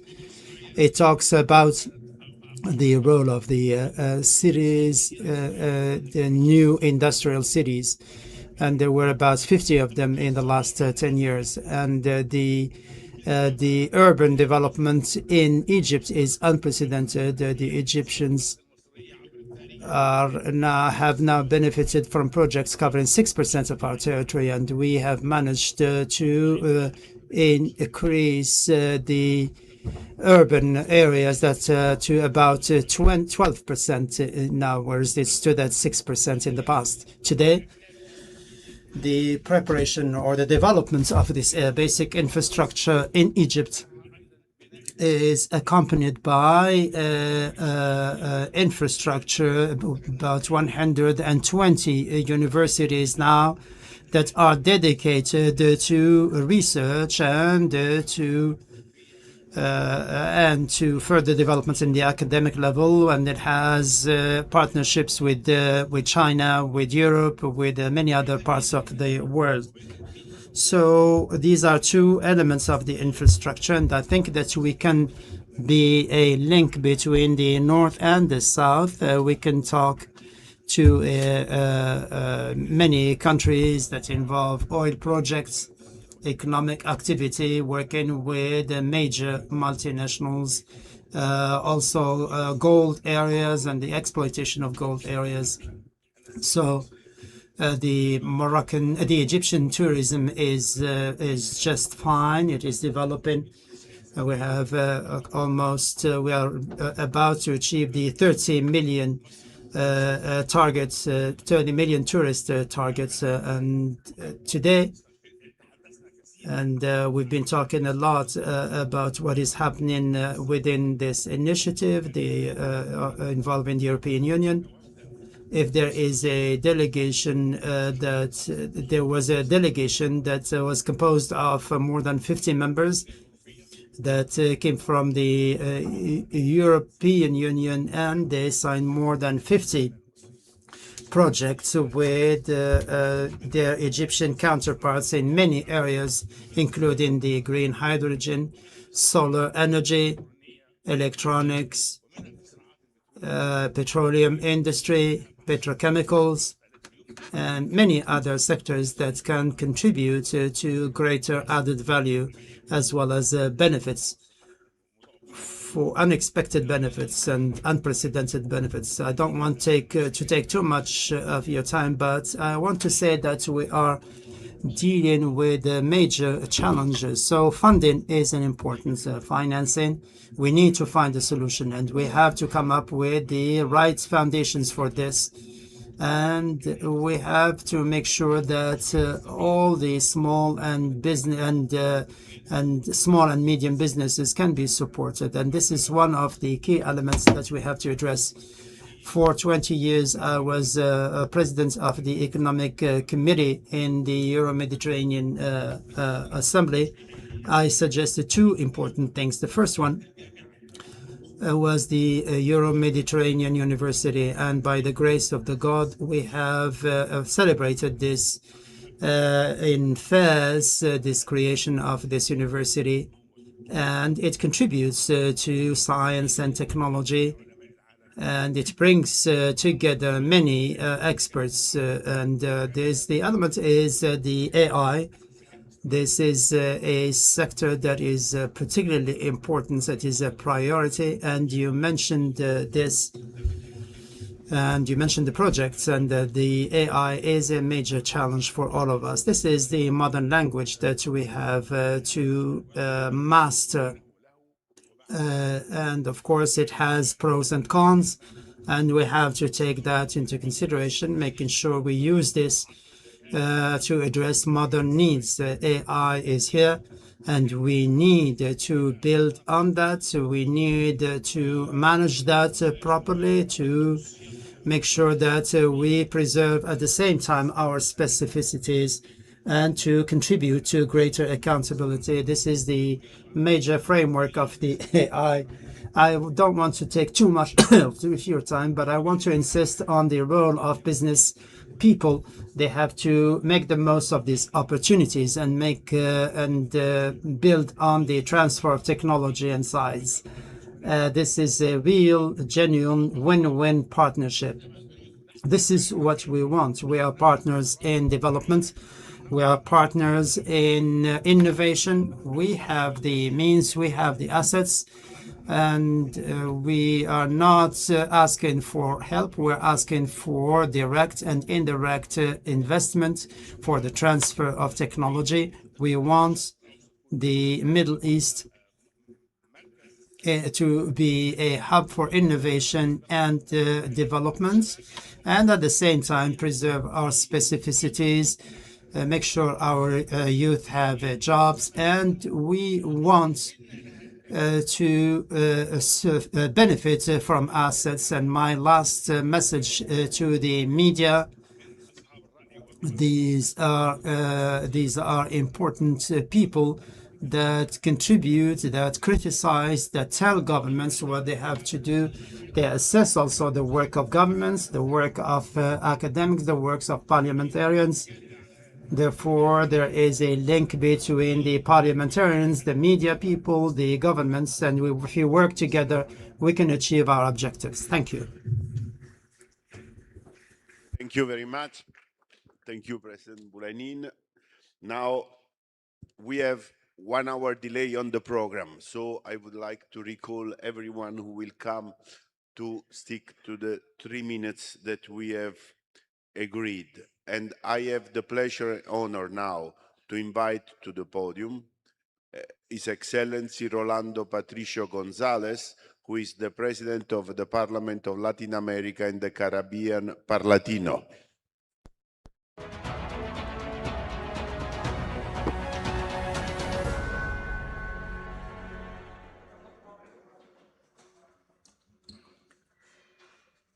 Su Excelencia, señor Mohammed. President of the House of Councillors of the Kingdom of Morocco, and President of the Shura and African Parliaments of the Arab world, Excellency Mr. Julio Santamero, President of the Parliamentary Assembly of the Mediterranean, Parliamentary Authority of Africa, Europe, and the Arab world, and the Caribbean, Central America, and South America. Honorable ministers, dear participants, it's very interesting to be able to listen to you today and to be part of this fourth edition of the Parliamentary Forum for the Euro-Mediterranean and Gulf regions. This forum was organized by the House of Councillors of the Kingdom of Morocco under the high patronage of His Majesty the King Mohammed VI in cooperation with the World Bank and the Parliamentary Network of the IMF. This forum is taking place in an international context that is particularly unprecedented in 2026. 2026 was very full of turbulence, an unprecedented year. In the face of a number of global challenges, new wars have been added, customs conflicts, coercive measures, violations of international law, and violations to multilateralism, free trade, and international cooperation. Lots of uncertainty on the international stage.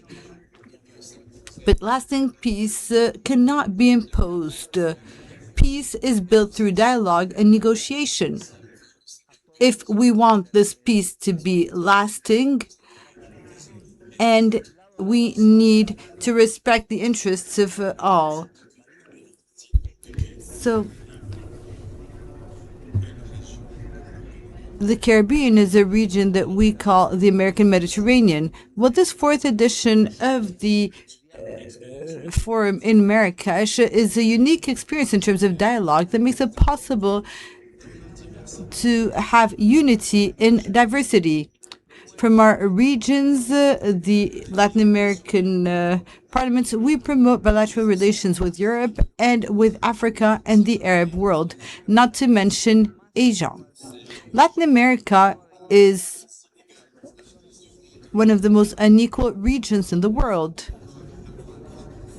We see all these global challenges in terms of trade. There are external shocks, such that 200 years after the independence of our republics, we are still fighting the winds of economic development in our countries. So there is this discussion on the economic free trade area in Africa and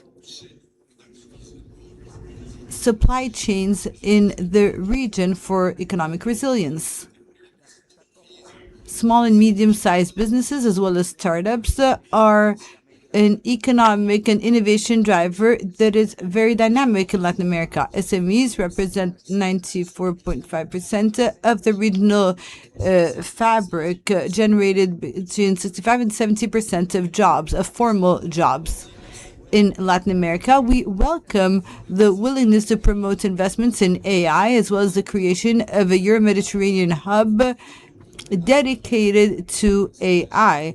This is a topic on which the Latin American Parliament prepared a model law less than a year ago.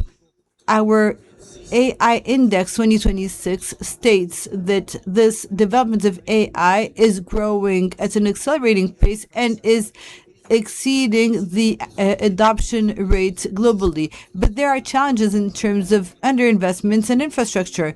The Latin American and Caribbean Parliament is focusing on the blue economy and is focusing its efforts to allow every citizen to flourish and to have the right to safe and sufficient food in this frame that's imposed by climate change. In our parliaments, if we want to face these extraordinary challenges of climate change, in 2025, we launched an initiative at the global level. This is the Parliamentary Alliance for Climate Action and for a Fair Transition.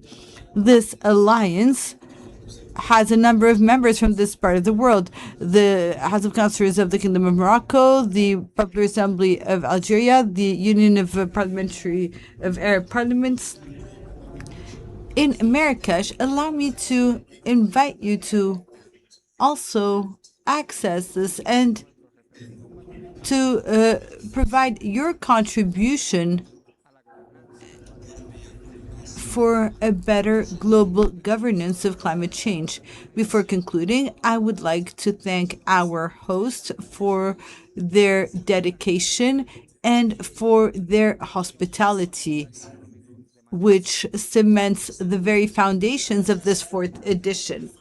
Allow me, lastly, to say that a forum like this one highlights the relevance and legitimacy of sustainable development, because global peace is woven from human ties. Leaders are welcomed with respect, and we should also always make sure that peace reigns everywhere. Our peoples have always learned that union means strength. When in the context of the American conference, Jose Martin, the liberator, had already said what the compass should be for all humanity: union with the world and not with part of the world. It's not one part against the other. Thank you.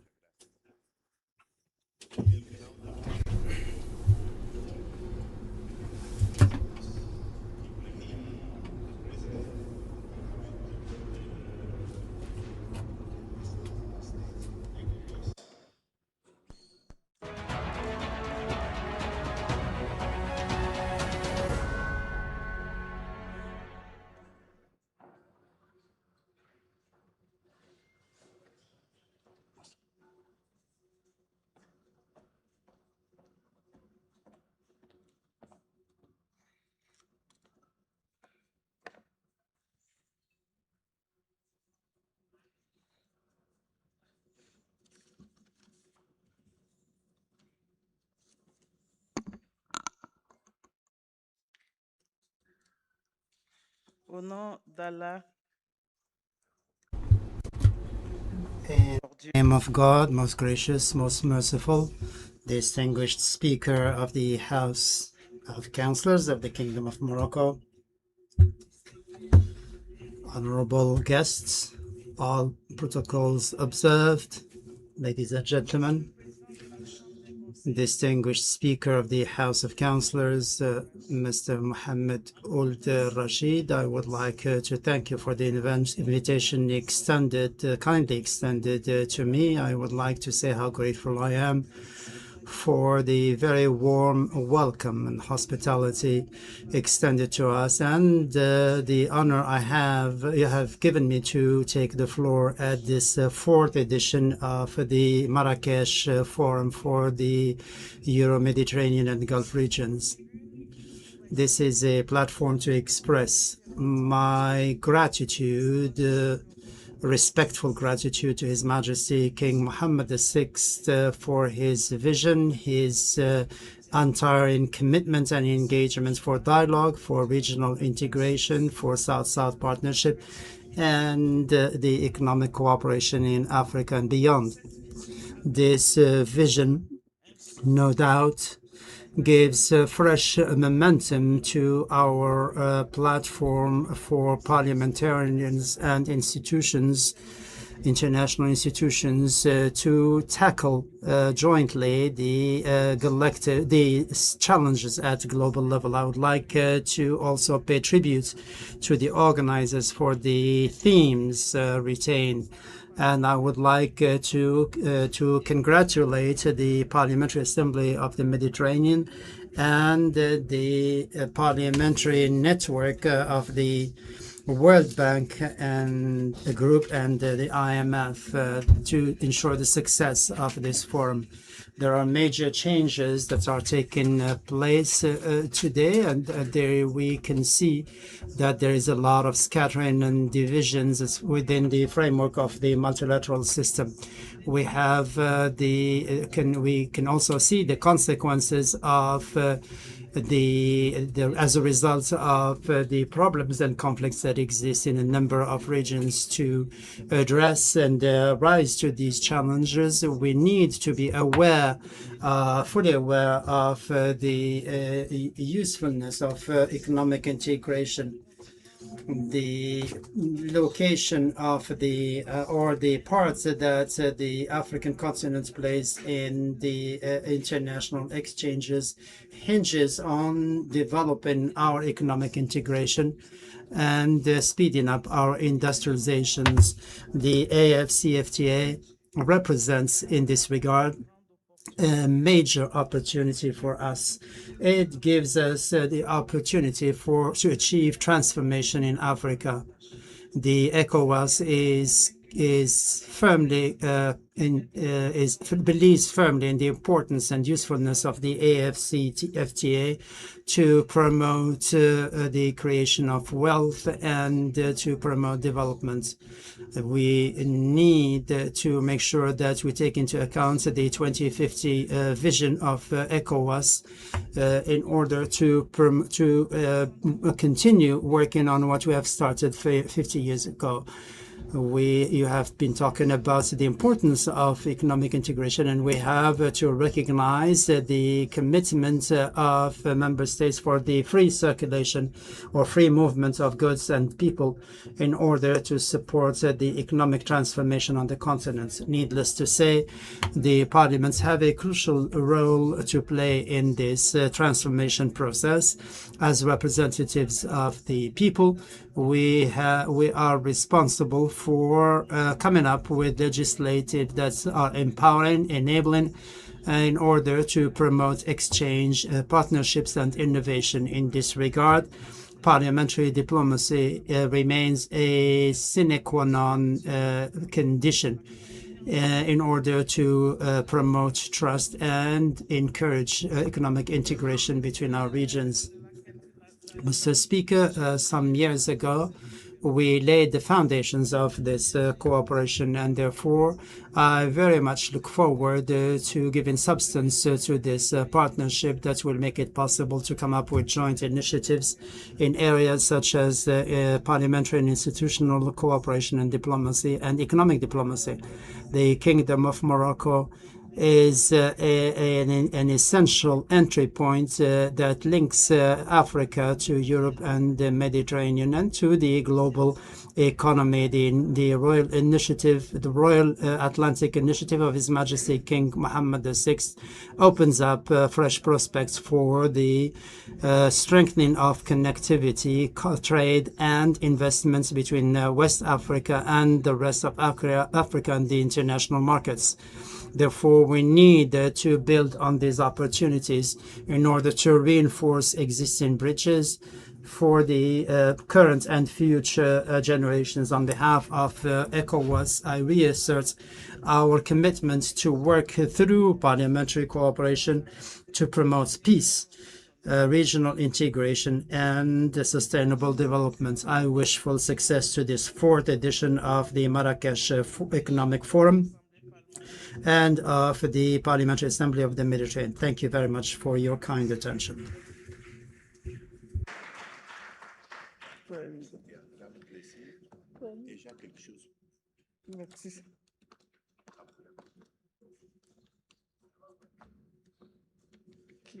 Comme c'est la première fois que les déclarants de ECOWAS arrivent, Merci beaucoup. Merci. Thank you very much. Thank President Ibrahima for her contribution. And now I have the pleasure to invite to the podium His Excellency René Daniel Comacho Quezada, the President of the Andean Parliament, Parlandino.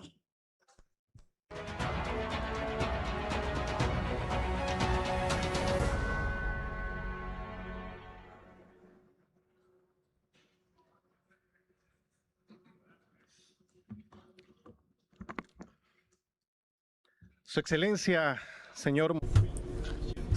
Excellency, Mr. Mohammed al-Rashid, the Speaker of the House of Councillors of the Kingdom of Morocco, I would like to extend our gratitude to His Majesty the King Mohammed VI. May God assist him, and to all of you. For me, it's an honor to speak before this assembly, this forum that represents Bolivia, Chile, Colombia, Ecuador, and Peru. For 135 million inhabitants with a GDP that exceeds $1.5 billion, the deliberation body of this Andean community has decided to move from words and photos to action and has decided to consolidate a systemic approach between academia, the public and private worlds, and its relations with international bodies and brotherly countries. Dialogue is promising, but such a dialogue in forums like this one should also translate into tangible action. And actually, I would like to call upon all of you to work on indicators that would make it possible to measure our achievements, what we've done, and therefore work for the populations. Why not set the bar even higher? I will not speak long about this, but why not imagine a forum, a Latin American and Caribbean forum for Mediterranean countries, with the Gulf countries, to build something that could be South-South cooperation. It seems very important. Why not dream? Because the Andean Parliament, through myself and the authorities, we open our doors to each and every one of you. We're opening up the doors to you, to your countries, to your institutions. Because at the end of the day, this enhancement of South-South cooperation is key. We need to work jointly for the benefit of our populations, with which we have to do this, because we need to understand that politics is basically a service for the populations, that's rendered for the populations. Thank you.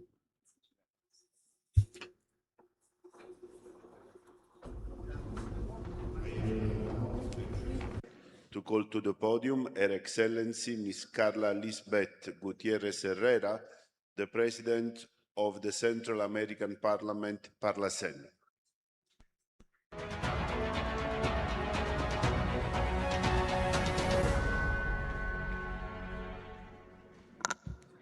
Muchísimas gracias. Many thanks, and hello everyone, excellencies, presidents, honorable parliamentarians, representatives of international organizations, the private sector, academia, and civil society, ladies and gentlemen.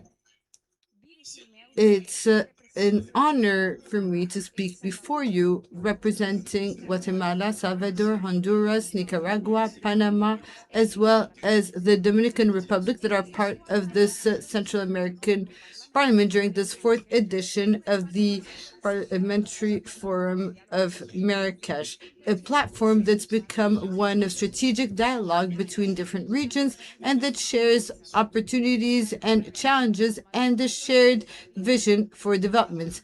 I will try to speak slower. It's our problem from Latin America. I'm speaking too fast, which probably poses a problem to the interpreters. I would like to thank the House of Councillors of the Kingdom of Morocco, the Parliamentary Assembly of the Mediterranean, as well as the organization of the World Bank and IMF, for bringing us together to share experiences and prepare innovative solutions to tackle the issues of our times. We are at a historic crossroads characterized, as each said, by major transformations on international trade and global value chains and the geopolitical values that illustrate this global economy. In the face of such a scenario, regional cooperation and South-South cooperation are no longer only options. They are instruments that make it possible to have a more inclusive, resilient, and sustainable development.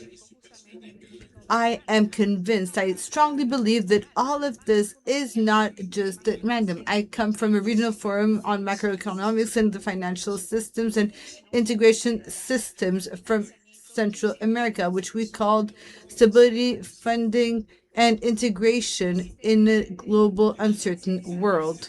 This initiative aims to implement a payment system, but unfortunately, we still haven't granted the necessary authorizations. But if this were to be implemented, it would be a regional structure operated by central banks in the region that would allow cross-border transfers in dollars to create new opportunities that allow for the development of an economic market in this region. As others have already said before me, we see economic pressure, market volatility, new inflationary pressures that create even more uncertainty on global economic growth. From the Central America and the Dominican Republic, we are monitoring these regional mechanisms, and our integration process is part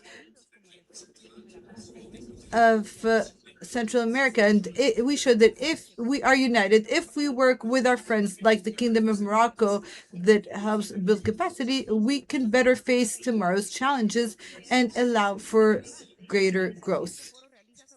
Hence, the analysis of these regional instruments and trade instruments is very relevant.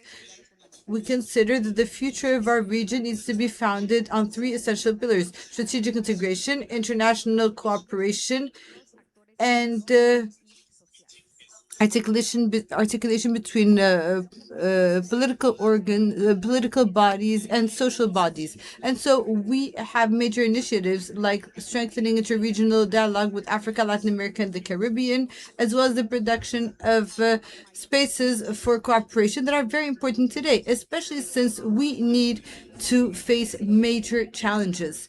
The Kingdom of Morocco is actually playing a key role as a standing observer in this Central American Parliament.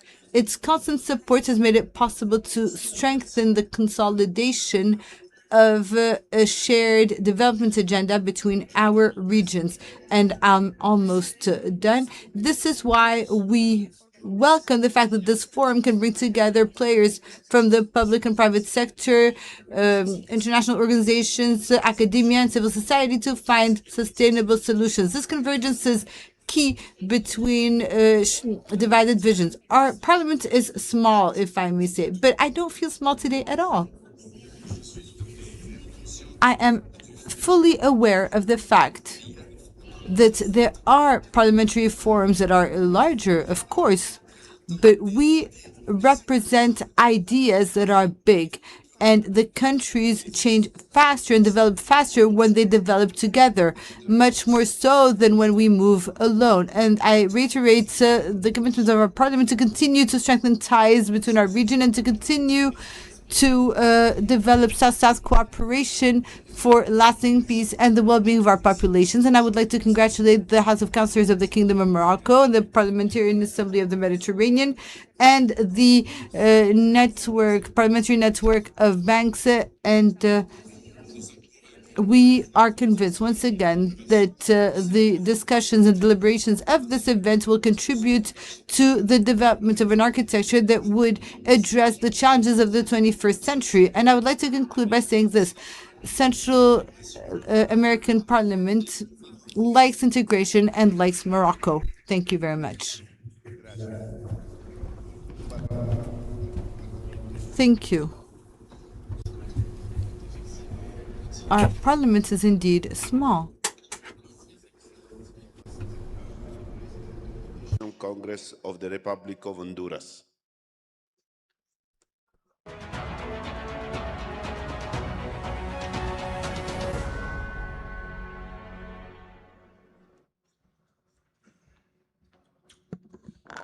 Buenos días.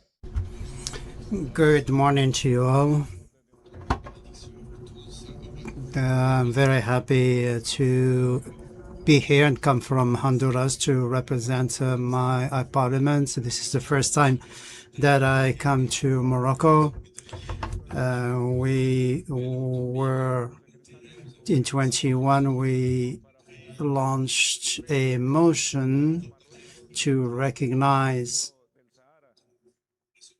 the sovereignty of the Kingdom of Morocco over the Sahara. The government of Honduras recognized this through diplomatic channel, an effort that was launched in 2021 and that was confirmed by our embassies, that is from the Central America. We represent the legislative power in that part of the world, in the Caribbean. This is something that for which we thank the Moroccan Parliament and the Moroccan government, His Majesty King Mohammed VI, for this economic forum, because it opens the way for our part of the world to know our region better and to build together an agenda with all the parliaments represented here.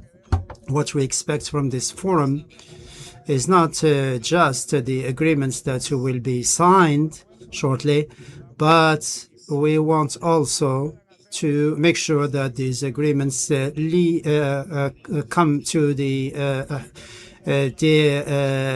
light of day, and then they are indispensable so that we can ensure the advancement of our peoples and our countries. Central America has many assets to build economic development together with you, with all these countries. I ask you to come and encourage closer relations with our region. There are opportunities in many areas. We will be implementing the 4 pillars that were mentioned earlier, because we're not talking about international or global trade, which of course involves a lot of economic opportunities for our countries, but we have also to promote AI, and this forum contributes significantly to this AI, which is, if it is leveraged properly, it can contribute to the advancement of our countries. Today, there are legislative texts here and there that can contribute to this, but there are in other parts no text specifically on AI, and therefore we have to promote that agenda. Food security is essential for our countries and our region. There are many sectors and regions in which people eat only once, and I know that this is the same thing in some parts of Africa and other parts of the world. And when we see, or when we look at the impacts of climate change, that is something that has to be taken into account. This is the result of human activity, and with climate change today, our villages, our world are severely affected, and therefore we need to come up with a joint agenda or a common agenda so that we can have more than just a meal on the table for our populations. We commit as a forum to contribute to building common agendas, to work together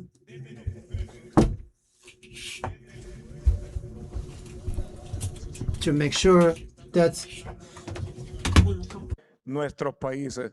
Y si desde los congresos somos capaces de cambiar y beneficiar a los pueblos juntos, podemos cambiar el mundo. Muchas gracias y bendiciones a todos.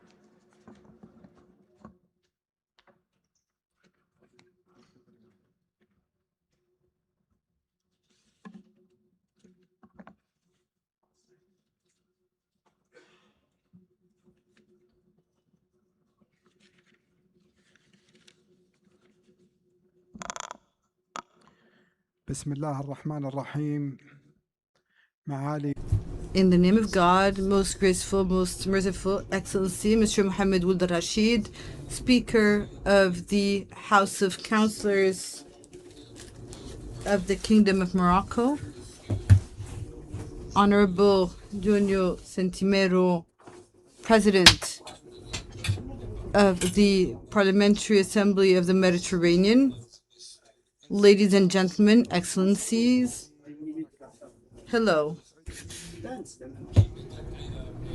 It is a pleasure for me to take part to the inauguration of the works of this important forum,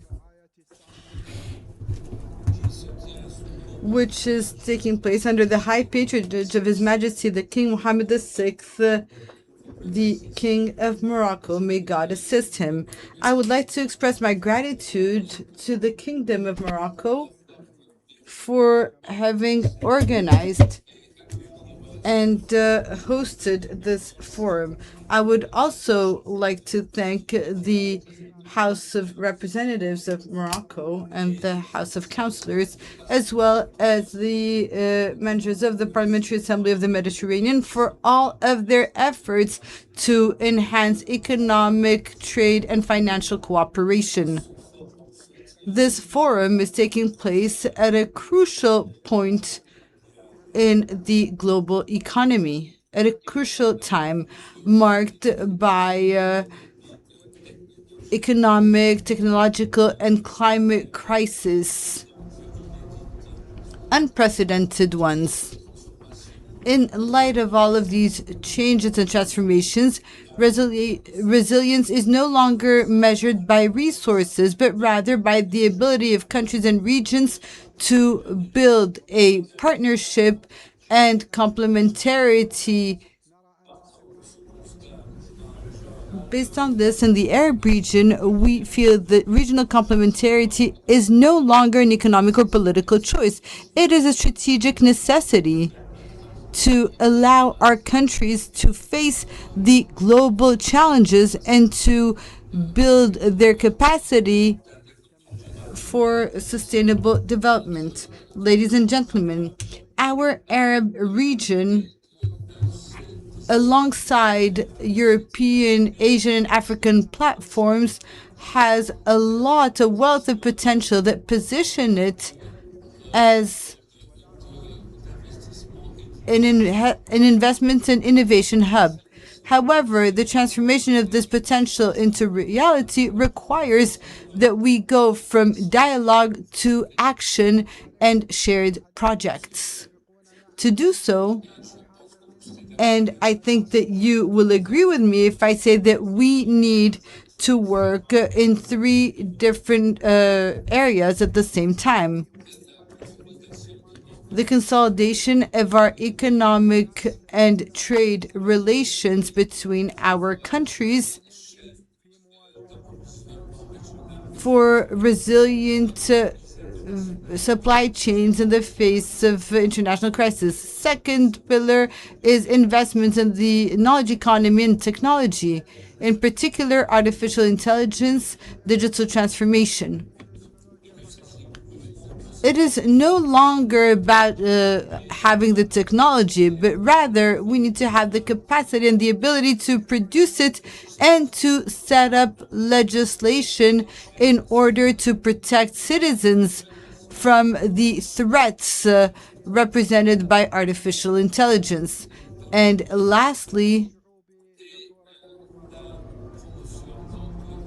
water and the promotion of water security and food security. Ladies and gentlemen, our parliaments are called to go beyond their legislative role, the traditional role that they played. They need to closely monitor the transformation, the rapid transformation of our world. The Arab region is determined to take part in Euro-Mediterranean and African initiatives that are more resilient, based on the sharing of know-how and knowledge and investment in technology and infrastructure. We would also like to call for the consolidation of dialogue and exchanges, in particular in the private sector. And to conclude, I would like to reiterate that our region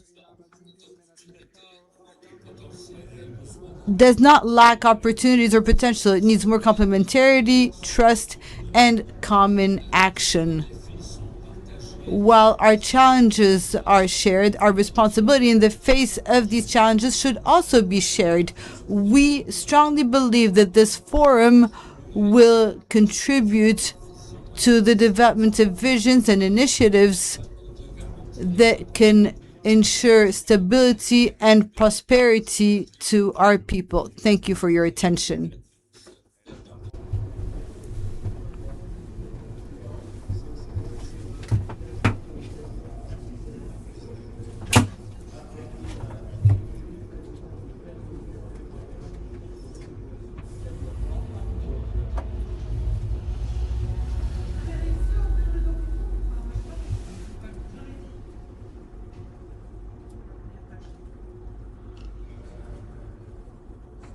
In the name of God, most gracious, most merciful, distinguished Speaker of the House of Councillors, distinguished President of the Parliamentary Assembly of the Mediterranean, distinguished Speakers of Parliaments and Regional Parliamentary Unions, Honorable Ministers, distinguished Presidents of the Moroccan Confederation of Businesses, allow me to express my sincere thanks to the House of Councillors for organizing this fourth Marrakech Economic Conference, which is being held under the high patronage of His Majesty King Mohammed VI. May God assist him. The uniqueness of this forum lies in its founding vision.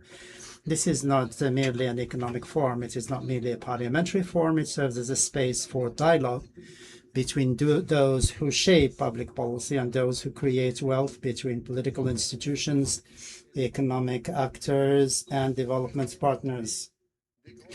The presence of major parliamentary organizations from Africa and the Arab world and the Euro-Mediterranean region, Latin America, reflects a shared conviction in the face of the challenges of the 21st century.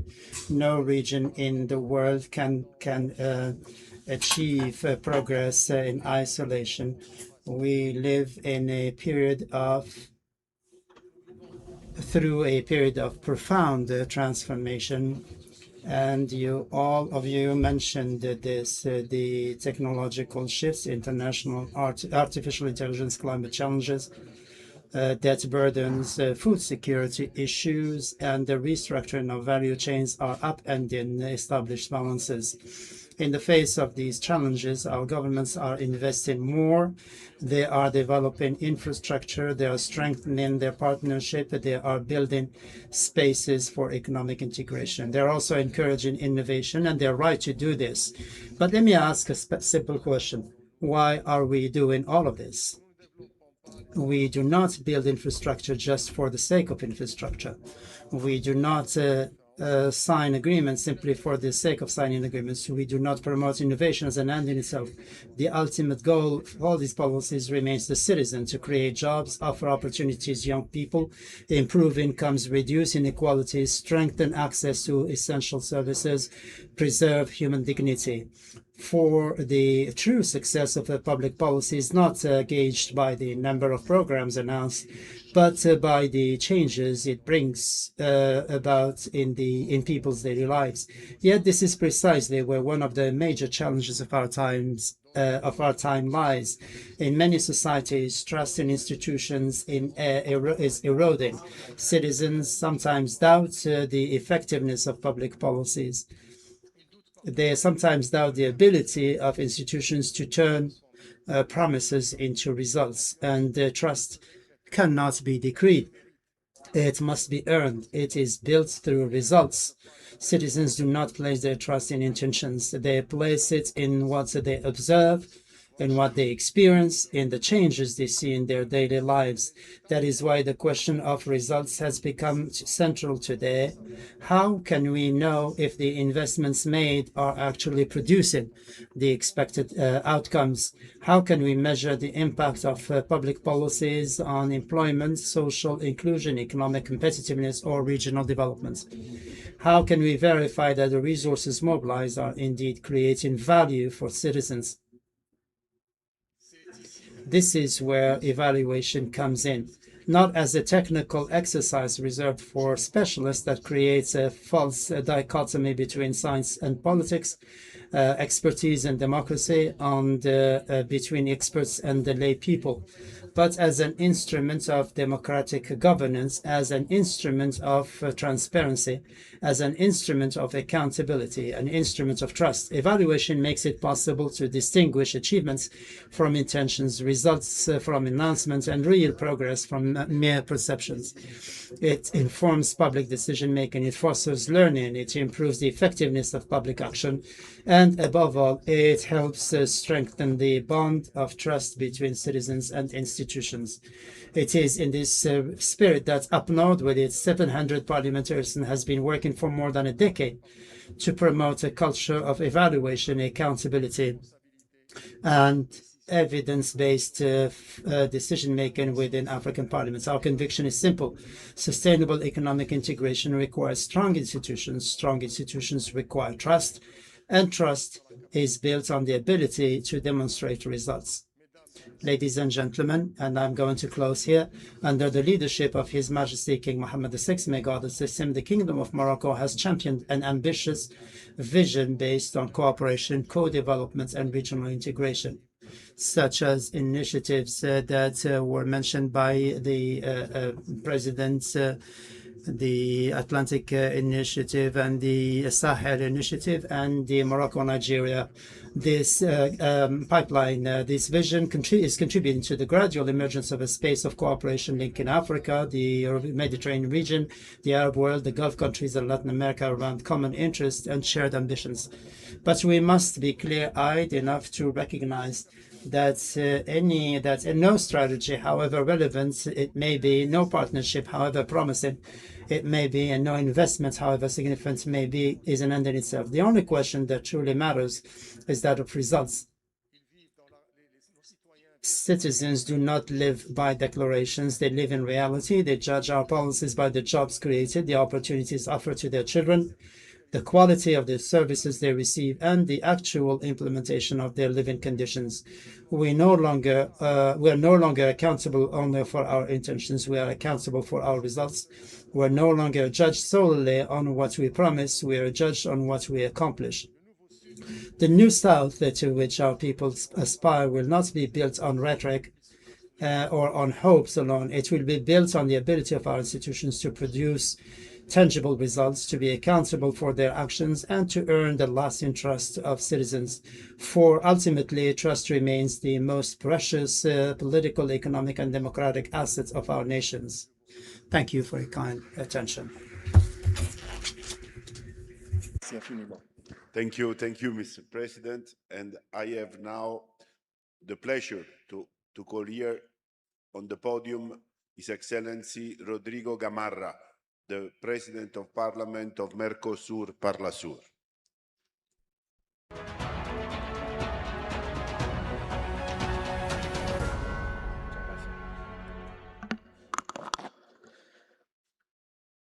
Muy buenos días para todos, estimados presidentes.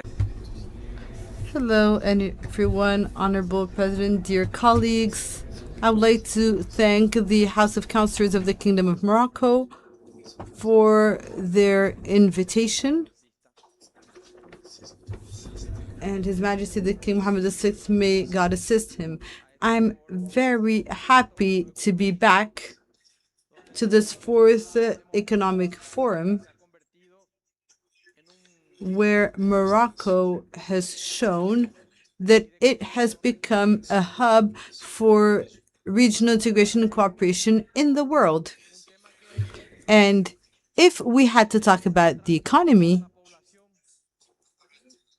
which may seem like an abstract idea for the population, because in reality, when we talk about the economy, we talk about graphs, figures, and statistics, whereas in reality, it is actually about the transformation of people's lives, an impact on people's lives through cooperation in order to generate opportunities for our citizens. This is about making sure that companies, investors can find new growth opportunities.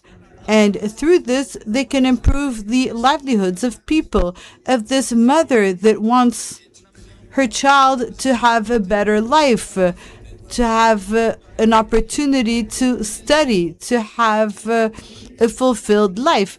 And through these actions, we can build public policies that allow for this type of opportunity. And that is why I particularly welcome this gathering organized by Morocco, where it seems to me like at a global scale, we will create opportunities and sign new agreements. Since Palais and since the heart of Latin America, from Paraguay, from the Republic of Paraguay, we wish to take part in this building. Thanks to our presence, thanks to our willingness to collaborate, to work together in everything that can allow for a better integration between the Arab world, Africa, Latin America, and the rest of the world. We are convinced that this forum will make it possible to go beyond the borders that separate us, so that there can be a true, candid recognition between our regions. These opportunities are very valuable for our populations and to create opportunities for our peoples. Speaker, who is His Excellency Abdullah Nasser Al-Subay, who will deliver a statement on behalf of His Excellency the Speaker of the Shura Council of Qatar.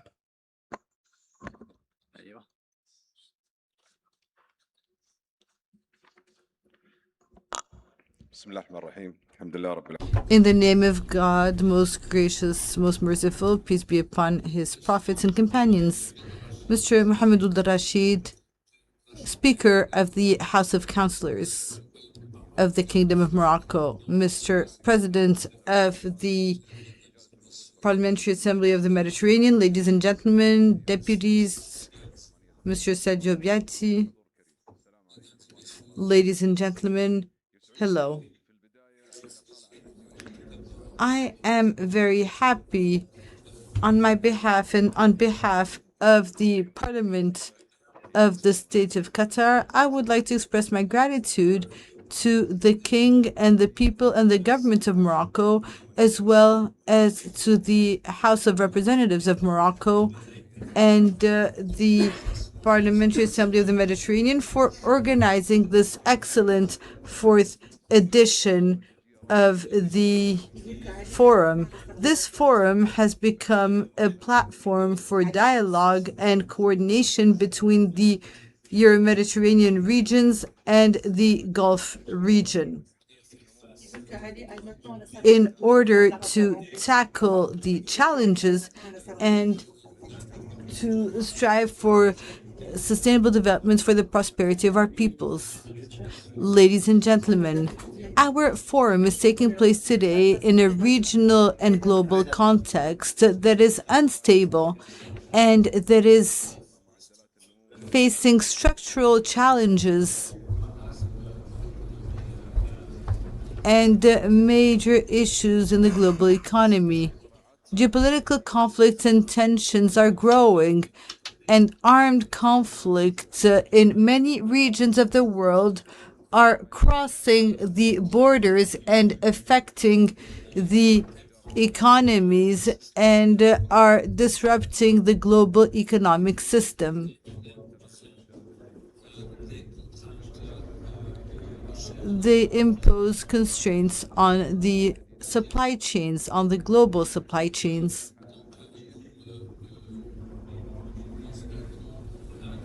And so we see a large number of challenges in the disruption of maritime trade, which hinders the countries from honoring their commitments, their economic commitments, in particular in emerging countries and vulnerable countries.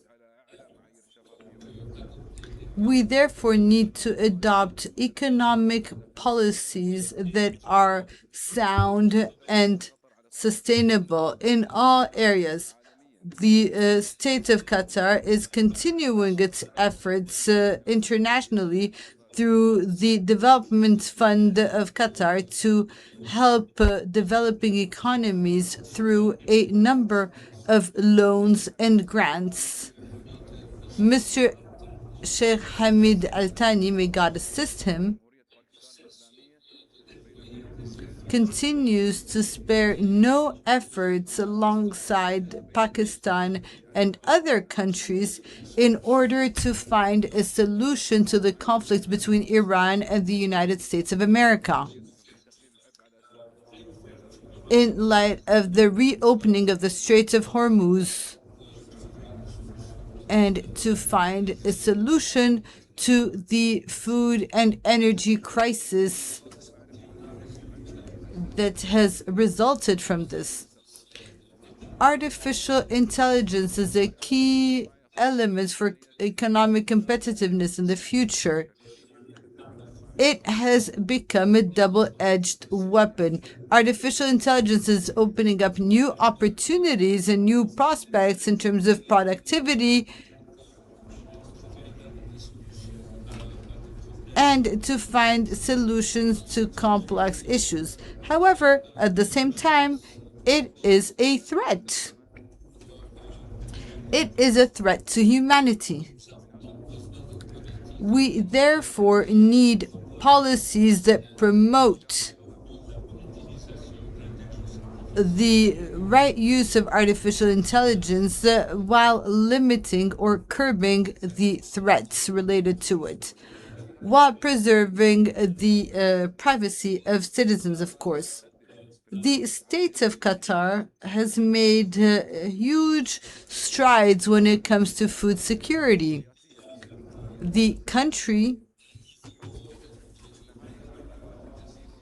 has achieved a self-sufficiency, an unprecedented self-sufficiency. As parliamentarians, we need to spare no efforts to enhance and strengthen common action as part of the institutions that were born from Euro-Mediterranean cooperation, including the Gulf countries. We stand ready to work in complementarity with your various parliaments and with all of the international partners in order to transform the recommendations from this fourth edition into tangible results. Thank you for your attention.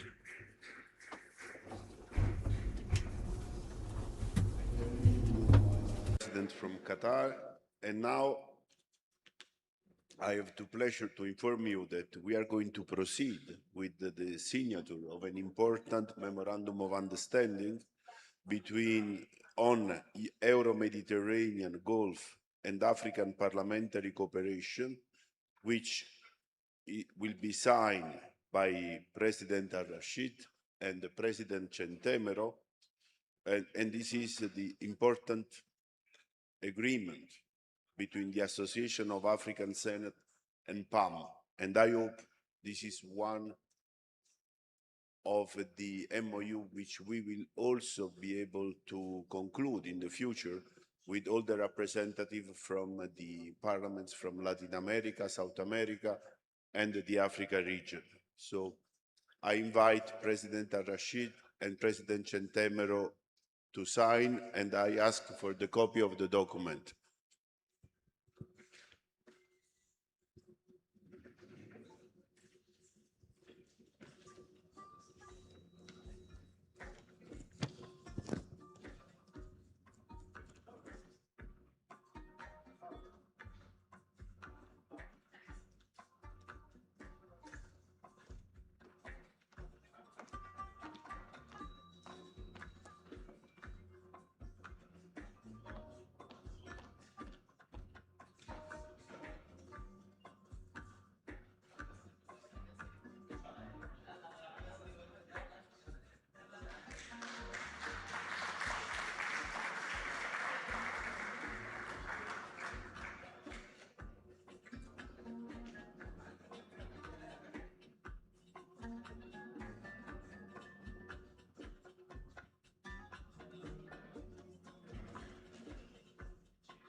there is a special medal for President al-Rashid to remember this important cooperation.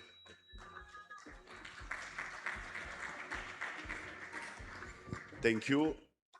Now we will proceed.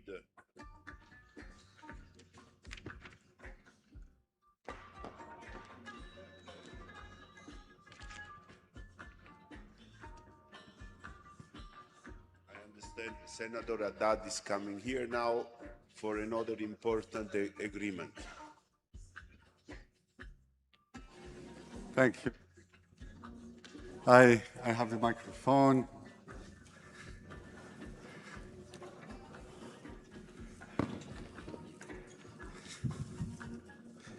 So we're going to continue our session with the next speakers. And it's my pleasure to invite the presidents of Senates and assemblies and institutions from Africa. And I will begin with the Honorable Alban Samana Kingsford Bagban, President of the Parliament of the Republic of Ghana. Please, can you have the floor? Thank you very much.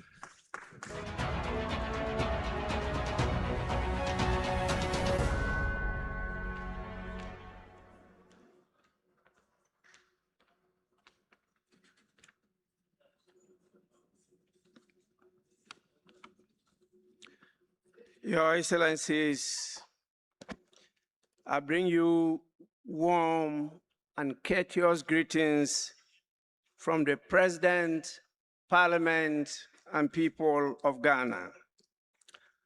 Ghana believes that all nations of the world must hold hands and work together in love and unison to the land of economic prosperity. Our first president, Dr. Kwame Nkrumah, set the tone for African integration when he stated that the solution to our problems can only be found in African unity. Divided, we are weak. United, Africa could become one of the greatest forces for good in the world. Your Excellencies, the challenge that confronts our economies is exacerbated by lack of integration. Yet, evidence shows that irrespective of which part of the globe we are located, our countries stand to benefit massively from deeper economic unity. In recognition of this potential dividends of economic unity, the government of Ghana broke a new ground in international diplomacy by giving birth to economic diplomacy alongside the age-old positive neutrality and non-alignment foreign policy. Consequently, Ghana has designed policy frameworks aimed at facilitating economic integration. Ghana has a strategic advantage which positions the country to boost both intra and inter-regional trade. Not only is Ghana positioned at the center of the world, its location on the West African coast also offers a natural gateway to both landlocked Sahelian states and global shipping lines. Besides, the country's stable political environment involving transport infrastructure and expanding port facilities in Tema and Takoradi provide further competitive advantage. Respected colleagues, intra-economic integration is a compelling necessity, but the Marrakech Parliamentary Economic Forum demonstrates that we must go beyond intra-regional integration to build inter-regional partnerships for enhanced trade and expansion of economic opportunity for mutual profits. This explains why the fourth edition of the Marrakech Parliamentary Economic Forum means so much to Ghana. Morocco deserves praise for this economic transformative step. Morocco has demonstrated that we must move beyond building regional economic silos to constructing formidable relationships across regions, especially within the Euro-Mediterranean and Gulf states. And let me emphasize, Morocco is naturally positioned to act as the fulcrum of economic integration between Mediterranean, Euro, Gulf, and Africa. Your Excellencies, if our economies must be integrated, so must our people. Business builds on movement of people and commodities across borders. Our efforts at scaling up interregional trade will become fruitless if we bar the doors to migrants. You cannot sign pacts and agreements to move tariffs and exchange goods and services while closing borders to entry. On behalf of the government, the President, people, and Parliament of Ghana, I highly and respectfully applaud His Majesty's King Mohammed VI. May God be with him. The Parliamentary Assembly of the Mediterranean, PAM, and the House of Councillors of the Kingdom of Morocco for partnering the parliamentary network of the World Bank and International Monetary Fund to bring Africa, Europe, and the Gulf states together to conduct business and grow their economies. Undoubtedly, the business bonds being forged here will strengthen our various countries' economies and empower the vulnerable in communities across the world. Before I conclude, allow me to reiterate the admonition of His Excellency President John Dramani Mahama, the President of Ghana, at the Davos Business Forum. And this is what he said: the regeneration of the world calls for an open, transparent, credible, and accountable governments. Only a sound economic policy buttressed by democratic capacity building will remove the jewel from the filth. Everywhere in the world, there is a jewel. With this, may the Marrakech Parliamentary Economic Forum grow into the biggest global forum in the world. I thank all of you for your attention. Thank you, Mr. Speaker.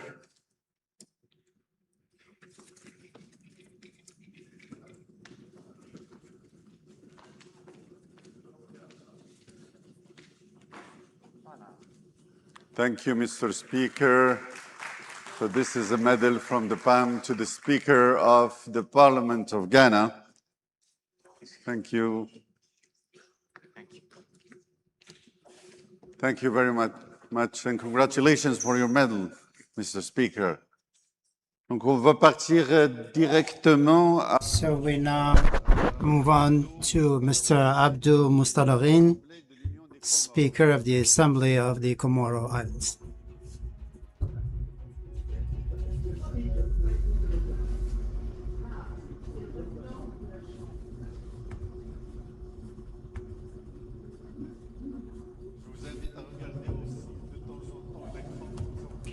I also invite you to have a look at the screen so that you know the time left for you. Thank you. In the name of God, most gracious, most merciful, Your Excellency, Mr. Mohammed al-Rashid, Speaker of the House of Councillors of the Kingdom of Morocco, and President of the Association of Shura and equivalent councils in Africa and the Arab world, Your Excellency Julius Santamero, President of the Parliamentary Assembly of the Mediterranean, Your Excellencies, Assalamu alaikum wa rahmatullah. Allow me to express our deep gratitude to His Majesty King Mohammed VI, may God be with him, for the high patronage granted to this important meeting, and also to the House of Councillors and the Parliamentary Assembly of the Mediterranean for the warm welcome and that has extended to us, and the efforts they are making to promote the parliamentary dialogue within the framework of this 4th edition of the Marrakech Economic Forum. The Kingdom of Morocco is one of the first partners of the Comoros in terms of education, health, and education. We wish to express our grateful to them for that. The theme or the motto of this forum is a timely one, a time when we are meeting complex challenges, the economic slowdown, climate change, food insecurity, digital divides, and geopolitical disputes. No country can succeed on its own if we do not work together, if we do not show solidarity, engage in international cooperation. The Comoro Islands, which is in the Indian Ocean, economic integration is a key lever for development. We are convinced that free trade, when it is accompanied by positive investment, is a good thing for our countries and can contribute to job creation, reduce inequalities, and reinforce economic resilience of our population. Our efforts over this last decade has made it possible to transition towards a medium or an intermediate income country. The Africa, the Mediterranean, and the Gulf should not be considered as separate spaces, but as a strategic community for the promotion of stability and shared prosperity. The Comoros is fully engaged in this dynamic of dialogue, cooperation, and peace, and sustainable development. This partnership should be considered should be viewed from a shared benefits perspective, and also for the promotion of innovation and the sharing of technology. Artificial intelligence, ladies and gentlemen, is one of the major changes affecting our world. It provides opportunities, massive opportunities in education, health, agriculture, and the management of natural resources. In order for this technological evolution to succeed, we need to invest in digital infrastructure, innovation, and research. The developing countries, especially island states, should not be left behind. As far as this transition is concerned, we call for the establishment of cooperation mechanisms that make it possible for African and island states to access new technology through and to digital platforms to build their capacities as far as artificial intelligence is concerned.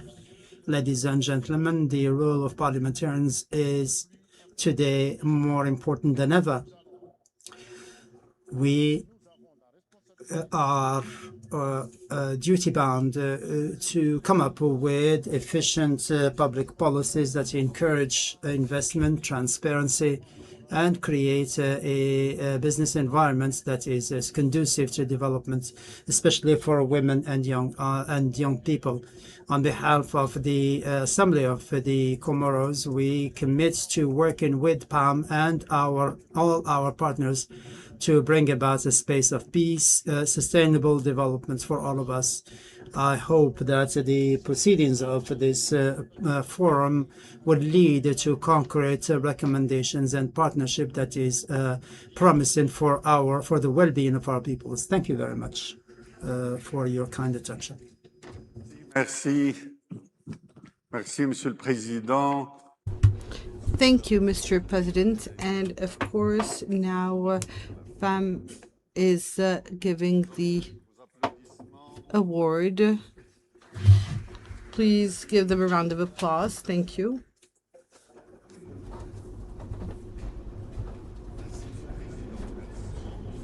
Thank you, Mr. President. Thank you, Mr. President of the Assembly of the Union of Commerce. Great and Honorable Lindwi Dlamini, President of the Senate of Eswatini. You have the floor, Madam President.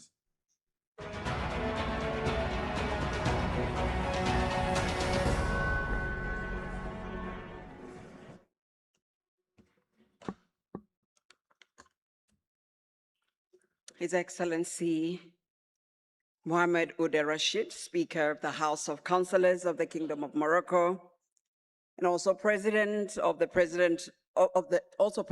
Association of Senates, Shura, and equivalent councils of Africa and the Arab world. Excellencies, ladies and gentlemen, please allow me to ride on the already established protocol. It is with profound respect and deep gratitude that I stand before you today, first to honor the esteemed leadership of His Majesty King Mohammed VI. May Almighty God bless him. I bring warm greetings from their Majesties King Mswati III and the Queen Mother and the people of the Kingdom of Eswatini. I also wish to extend my sincere gratitude and appreciation to the Honorable Speaker of the House of Councillors of the Kingdom of Morocco, the people of Morocco, and the co-host, the Parliamentary Assembly of the Mediterranean, PAM, for hosting this well-organized forum. The legendary hospitality afforded to my delegation from the Kingdom of Eswatini reflects the deep bond of friendship and cooperation between the two nations.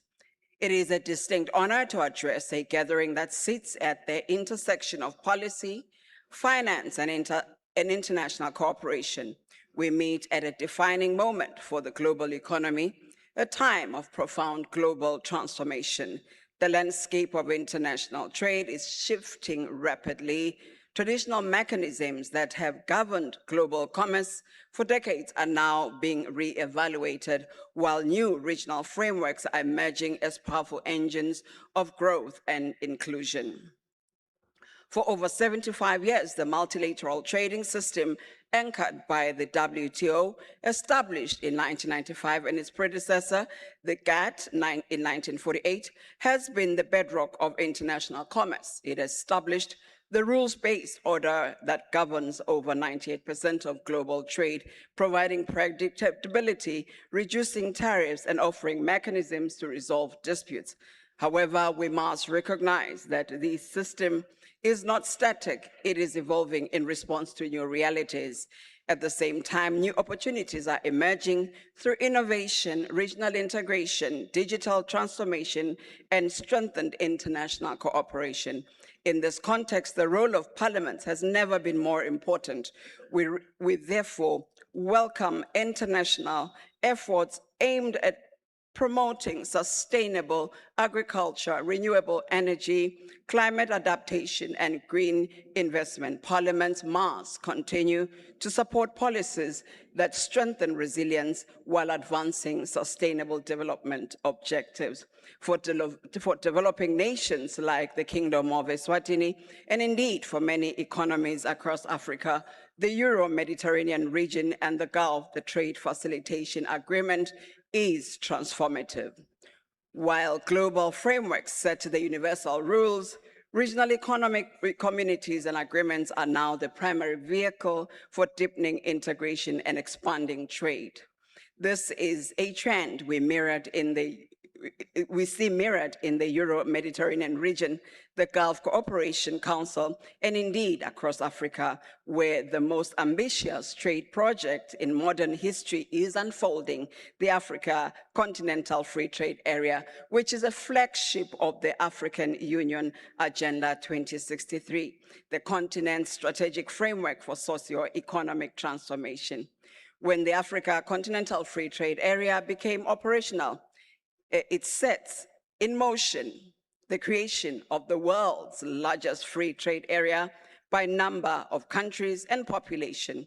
Its promise is clear: to bring together 54 countries, over 1.4 billion people, and a combined GDP of more than $3.4 trillion to break down barriers, boost intra-African trade, and build stronger and competitive economies. But we must also recognize that this African integration does not happen in isolation. It is deeply linked to how we engage with our standing partners in Europe and how we can build value chains that are not just efficient, but inclusive, sustainable, and resilient. For too long, economic relations between Africa and Europe followed a traditional pattern. Africa exported raw materials and Europe exported finished goods.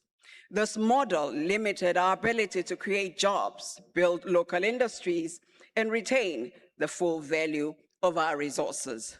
Today, that model is no longer fit for purpose, neither for us nor for our European partners. The global shocks of recent years, from pandemic to supply chain disruptions, from climate crisis to geopolitical shifts, have taught us a vital lesson. Resilience comes from integration, diversification, and shared production. The integrated space for co-production is also an investment opportunity. The African Continental Free Trade Area reduces risk for investors investing in Africa, making it more predictable through the predictable rules. Larger markets, European businesses that invest in Africa today are not just entering one country, they are gaining access to the entire continent in return. Africa gains technology, transfer skills development, and the capital needed to build infrastructure, which is timely and necessary. As representatives and members of national and regional parliaments, we have a distinct and irreplaceable role in this evolution. Trade agreements are negotiated by executives, but they are ratified and domesticated, monitored, and improved by parliaments. There is need to be robust in our oversight function. I want to close by saying thank you for your kind attention, and may God bless you. Thank you. Thank you so much, Honorable Speaker, the President of the Senate of Eswatini.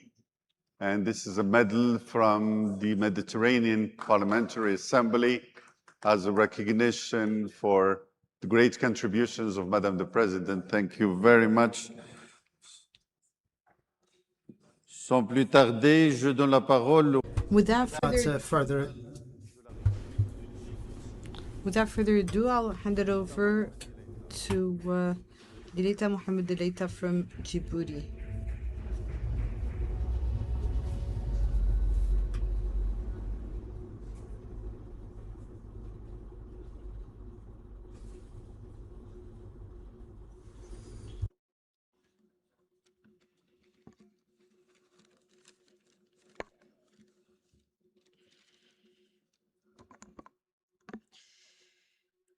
Bismillahirrahmanirrahim. In the name of God, most graceful, most merciful, Excellencies, Mr. Mohammed, Speaker of the House of Councillors of the Kingdom of Morocco, Mr. Gudyo Gantanemero, President of the Parliamentary Assembly of the Mediterranean, Excellency Mehdi Tazi, President of the Employers Confederation of Morocco, dear colleagues, Presidents of Parliament, Excellencies, Vice Presidents of PAM, ladies and gentlemen, on behalf of the National Assembly of Djibouti and on my own behalf, I would like to first of all express my heartfelt gratitude to His Majesty the King Mohammed VI, may God assist him, for his commitment and dynamism in promoting inclusion for the Euro-Mediterranean region and the Gulf. My recognition also goes to the organizers of this forum, in particular the House of Representatives, His Excellency Mohammed Rashid, and President of the Parliamentary Assembly of the Mediterranean, His Excellency Julio Guantemero, for inviting me to take part in the works of the 4th edition of the Economic Parliamentary Forum, to which I responded favorably. This is a preferred opportunity, a moment of interaction to address the economic environmental issues for the region of PAM. Economic developments cannot be sustainable without stability and without regional cooperation. The challenges that we are facing know no borders. They require concerted responses based on dialogue, solidarity, and mutual trust. That is exactly in this spirit that the Parliamentary Assembly of the Mediterranean is playing a key role by promoting exchanges between parliamentarians, decision makers, investors, and representatives of civil society. It hence contributes to converge our visions and build partnerships full of hope. Ladies and gentlemen, at a time when global economies are more interdependent than ever, it is key to strengthen regional partnerships in order to rise up to the challenges related to economic growth, youth employment, food security, energy transition, and resilience in the face of global crises. For my part, the Republic of Djibouti takes on a unique place located by the Red Sea at the crossroads of the Middle East and Asia. Our country has an outstanding geographical location where it can be key in international trade with Africa. Under the enlightened leadership of His Excellency Mr. Marguerite, President of the Republic of Djibouti, Djibouti has undertaken heavy investments in port, road infrastructure, and digital infrastructure to support regional economies. Modern ports, free zones, the corridor of transports, and the telecommunications network are today essential tools for the economic integration of our region. Our vision is not limited to logistics. Djibouti wants to be a digital center, and we place special importance to the development of human capital, education, vocational training, youth training. We are convinced that the wealth of a nation lies in the skills of its population. Ladies and gentlemen, it's important to highlight that our country plans to take the opportunities offered by artificial intelligence in order to strengthen its economic development, its competitiveness, and the quality of public services. As we all know, artificial intelligence is today a major driver for economic transformation, social transformation, and administrative transformation. In Djibouti, the integration of artificial intelligence in strategy sectors like education, healthcare, transport, port logistics, and public services could contribute to enhancing the effectiveness of public action and supporting the economic diversity of the country. Furthermore, cooperation with international organizations, in particular the Interparliamentary Union, the Parliamentary Assembly of the Mediterranean, the African Union, and specialized agencies, UN agencies that allow our institutions to draw from best practices in terms of governance, AI governance. Economic development can only be done with the participation of women. In Djibouti, women play a key role and represent and are present in commerce, services, education, and a number of services. This is why I cannot close without mentioning one of the major challenges of our times, climate change and the repercussions on food security. Climate change is not a faraway threat. It is a tangible reality for the populations around the world. Drought, extreme temperatures, the scarcity of water makes it difficult for countries. No country can tackle this alone. Together, let's make climate resilience a lever for prosperity for future generations. And I hope that the works of this forum will lead to tangible initiatives, innovative partnerships, and sustainable commitments in favor of the Mediterranean and African space that would be more integrated, more prosperous, and more resilient. Thank you for your attention. Thank you, Mr. President, for this speech. And of course, the President of PAM gives a medal to the President of the National Assembly of the Republic of Djibouti. Thank you very much. Please give them a round of applause. Thank you, Mr. President. Thank you. Thank you. Without further ado, I'll give the floor to the President of the Consultative Council of the Foundation of the Republic of Nigeria, Mr. Mamadou Haruna Jingare.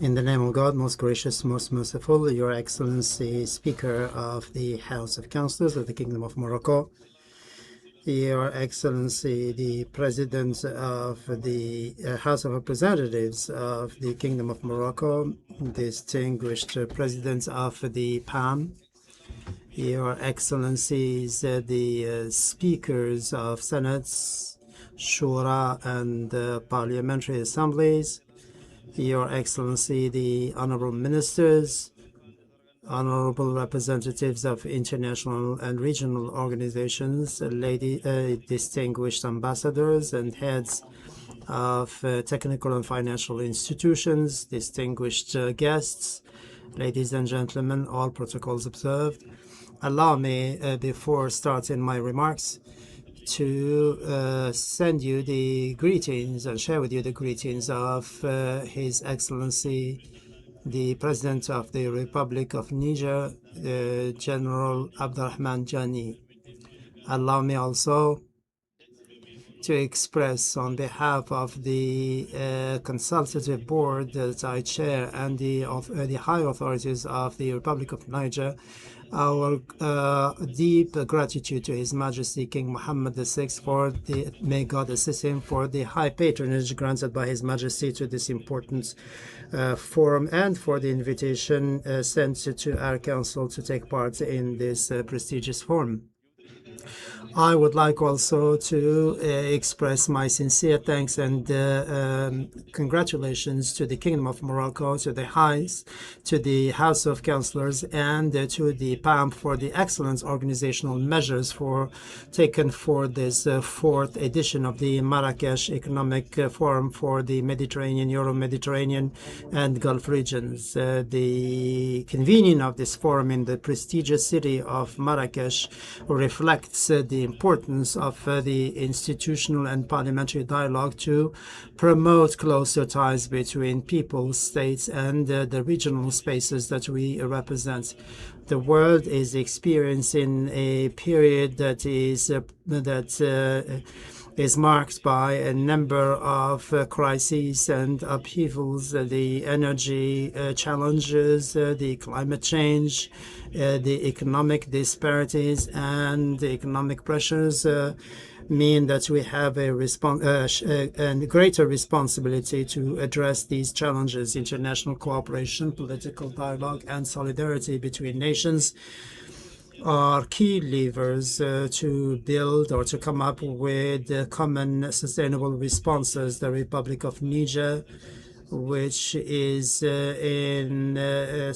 embarked on a historic process, is continuing its efforts to promote and consolidate its sovereignty, strengthen its institution, preserve its national unity, and promote economic and social development for the benefit of its population.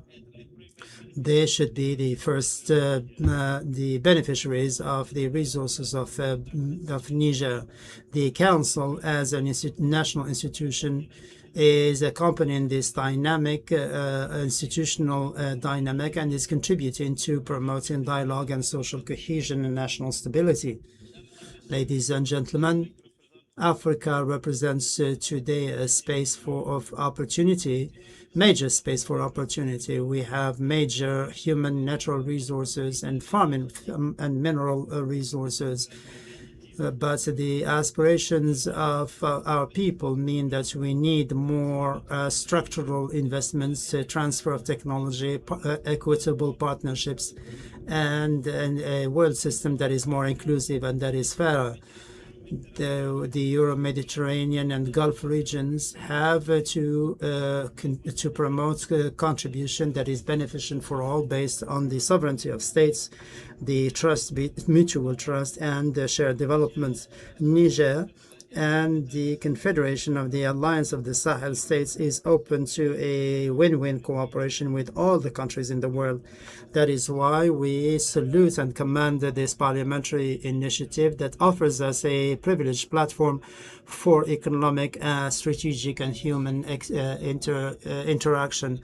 Peace, security, and stability are sine qua non conditions for any sustainable development. No economic progress can be achieved or even considered without security, without social justice, without quality education, without prospects for the youth, and without the inclusion of women in the transformation dynamic. We believe firmly that the parliamentary institutions and advisory institutions have a key role to play in this regard. Ladies and gentlemen, given the common challenges we are facing, we have to favor listening to each other, promote the sovereignty of countries, and build fair, sustainable, and sincere partnerships for the future generations. Before concluding, I wish to reiterate my sincere thanks to His Majesty King Mohammed VI and to the Kingdom of Morocco for the warm hospitality and the excellent welcome and the excellent measures taken to ensure the success of this forum. Thank you very much.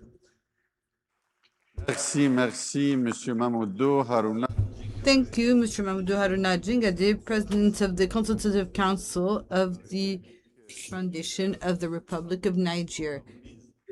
Please give him a round of applause while he receives a medal from PAM. Thank you, Mr. President.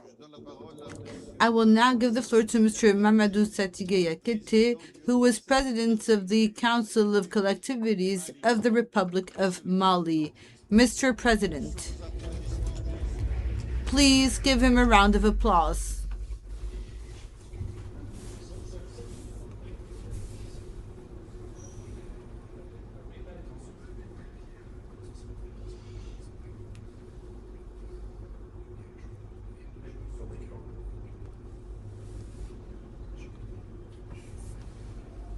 Excellency, Mr. President of the House of Councillors of the Kingdom of Morocco, Excellency, Mr. President of PAM, ladies and gentlemen, distinguished guests, all protocols observed.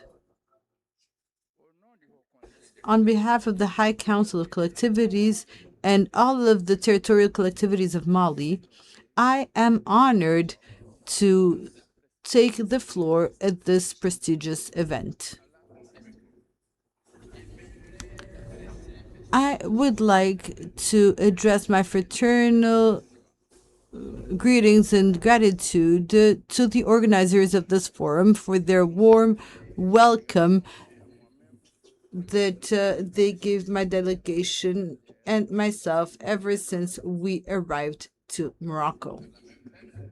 In the same vein, I would like to reiterate my heartfelt gratitude to His Excellency and all of the councillors of the Chamber for their support and hospitality that we benefited from in December 2025 during our study visit. I cannot not mention the quality of the arrangements made for this fourth edition of the Economic Parliamentary Forum of Marrakech of PAM for the Euro-Mediterranean and Gulf regions. Excellency, Mr. President, I would like to ask you to convey the fraternal and amicable greetings of the President of the Transition of Mali, Head of State, General of Army Assimi Goïta, to His Majesty the King Mohammed VI. May God assist him. Excellency, Mr. President, our presence here today in this great city of Marrakech shows the constance and depth of friendly and cooperation relationships between Morocco and Mali. This presence is one that we owe to the Speaker of the House of Councillors of the Sharifan Kingdom, as well as to the presence of the Parliamentary Assembly of the Mediterranean. We would like to thank them for these gestures of fraternity and brotherhood to all of the territorial collectivities of Mali that we represent here today. Excellency, Mr. President, the forum that's bringing us together this morning is a prestigious event for various reasons.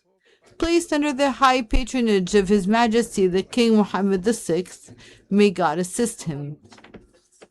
Furthermore, it is organized by the Parliamentary Assembly of the Mediterranean and the House of Councillors of the Kingdom of Morocco in partnership with the Parliamentarian Network of the World Bank and IMF. This forum, which is now recognized as the main regional platform for parliamentary dialogue on economic growth and integration in the regions, in the Euro-Mediterranean regions of the Gulf, will address the major regional challenges as well as the strategic opportunities through the 4 thematic panels. Without a doubt, the recommendations and conclusions from these themes will consolidate local planning of the decentralized entities of the South, South, and North, South regions. Ladies and gentlemen, to progress the Euro-Mediterranean agenda, we need to strengthen public-private partnerships at the state level and at the intrastate level, specifically territorial collectivities or local authorities. In this context, the parliamentarians can play a key role by rising up to the challenges by adopting legislative texts that promote economic development. Excellency, Mr. President, ladies and gentlemen, dear participants,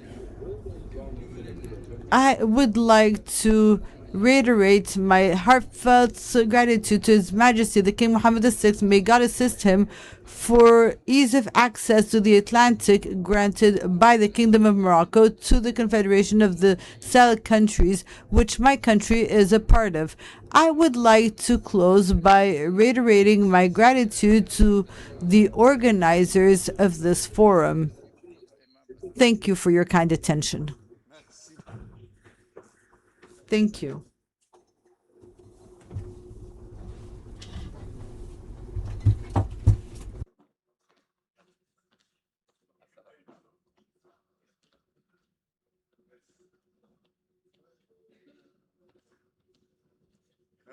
Merci beaucoup. Merci, Monsieur le Président. We are almost done. We have like 3 or 4 more small things to do, and then we will be done. So before we go to the signature of two memorandums, we are going to just listen for 2 testimonies from 2 great people. We will start with the Professor and Ambassador Abdsalam Al-Madani, who is the President of the Center of World Studies of PAM. And then afterwards, we'll listen to Mr. Guglielmo Picchi. Mr. Madani, the floor is yours.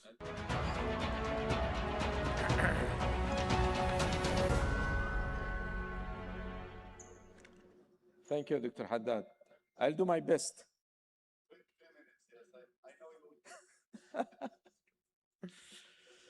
Your Excellency, first of all, I would like to appreciate the host country, Morocco, for such wonderful organizing the summit.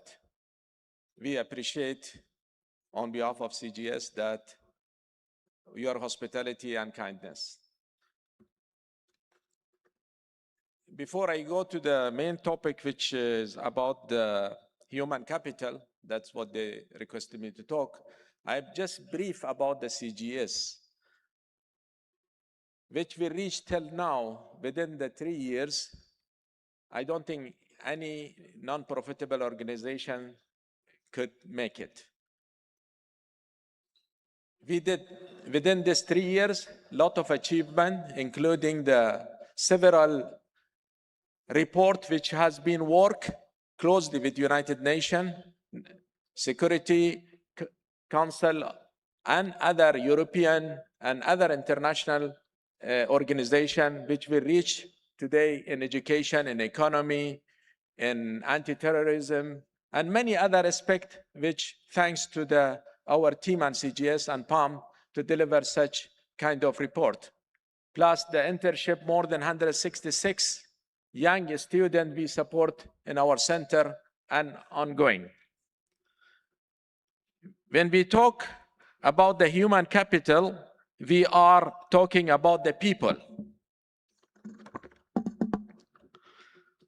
We are talking about the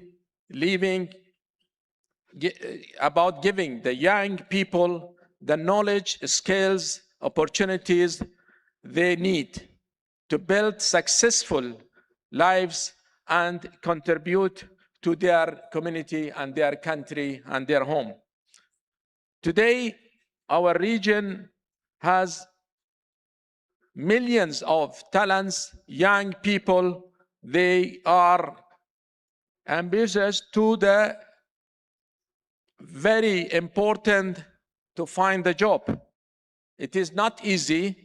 If we did not give opportunity, we did not give support as a private and public sector to work together. Not NGOs can do it alone. Not not government can do alone. But when you come private and public together and work for one mission, that to support the young and talent, to give the opportunity, especially when you come to the continuing education. This is what we are doing in PAM and CGS. However, many of young people is still facing challenges. Some graduate from the university, but struggling till now. You can see in many of the country, they are to find a job. Others have the same problem because there is no communication between the Ministry of Higher Education, university, and the government, and the private sector, what they need the job, so accordingly to be support and find a job for the young, and we need to support them. I know a few of our speaker, including His Excellency Mohammed talk about the opportunity and for the young people. I might talk and go with him and with other who is speaking about the opportunity for the young. The young is the future. Education is the solution. Without education, we don't have anything. All this happening in the world because of the not supporting the education, not opportunity for our young.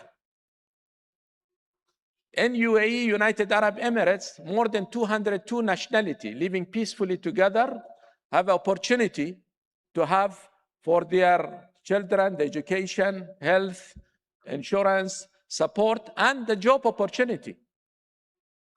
So this is how the leadership supporting the opportunities, not only in United Arab Emirates is supporting for their national, but for everybody, 202 nationality, they have opportunity to do. When we come to the certain organization which we support, the Jihad, today for the humanitarian, we are support the most important, again, we focus on education. Waterfalls initiatives, which we have also worked with the PALM closely and with other from the UAE to the world. Until now, through the platform, we educated more than 10 million around the world from 195 countries. This is all achievement.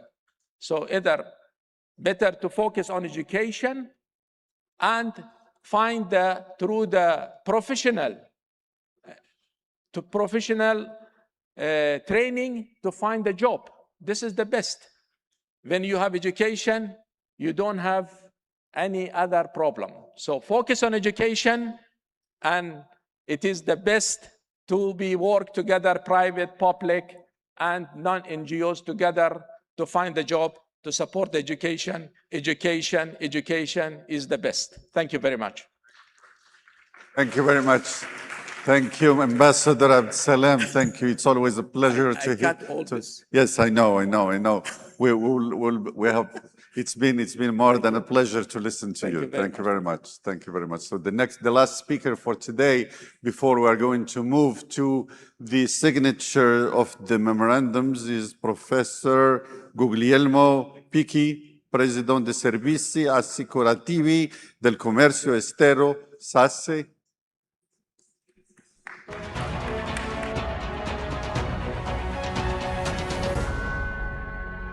Thank you. Being the last, I'll try to be as short as possible so that, first of all, good afternoon, because it's already a few words. In this room, there are gathered policymakers and people that set priorities for their own countries. But in order to transform these priorities and these policies into reality, you need people and organizations like mine. So we are the bridge from the priorities set by policymakers to the implementation that the private sector, well here represented on stage, has to do. My organization is SACE. SACE is the export credit agency of the Republic of Italy. We manage on behalf of the Republic of Italy the sovereign guarantees, and we are very happy to be at this forum.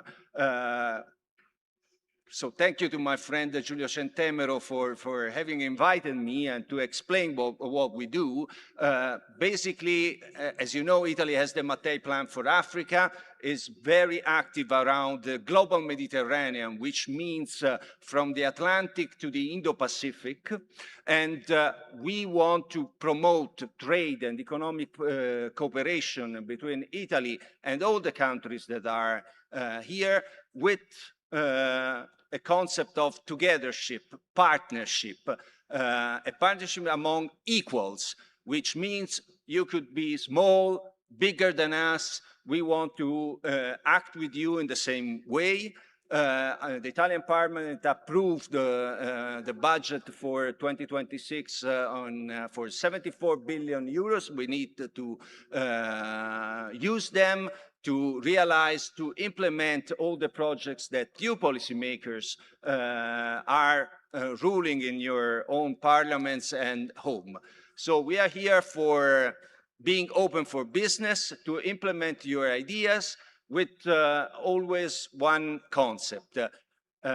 It's an approach win-win. So we bring jobs to your people, you bring jobs to our people, so that all our economies will benefit. We may grow, you may grow on an equal basis. We give respect, we ask for respect, and the key word is trust.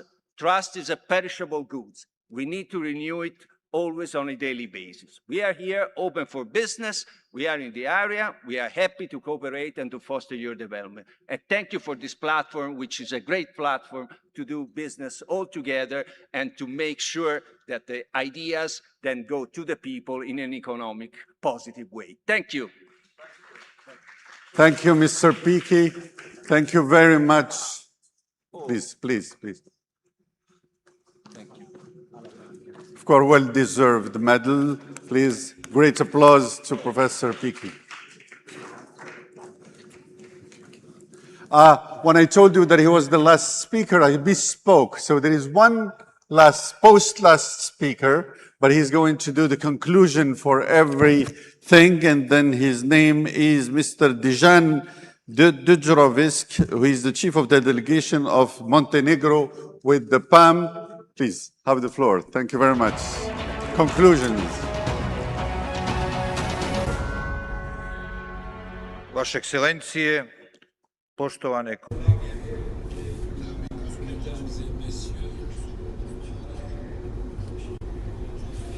šestom.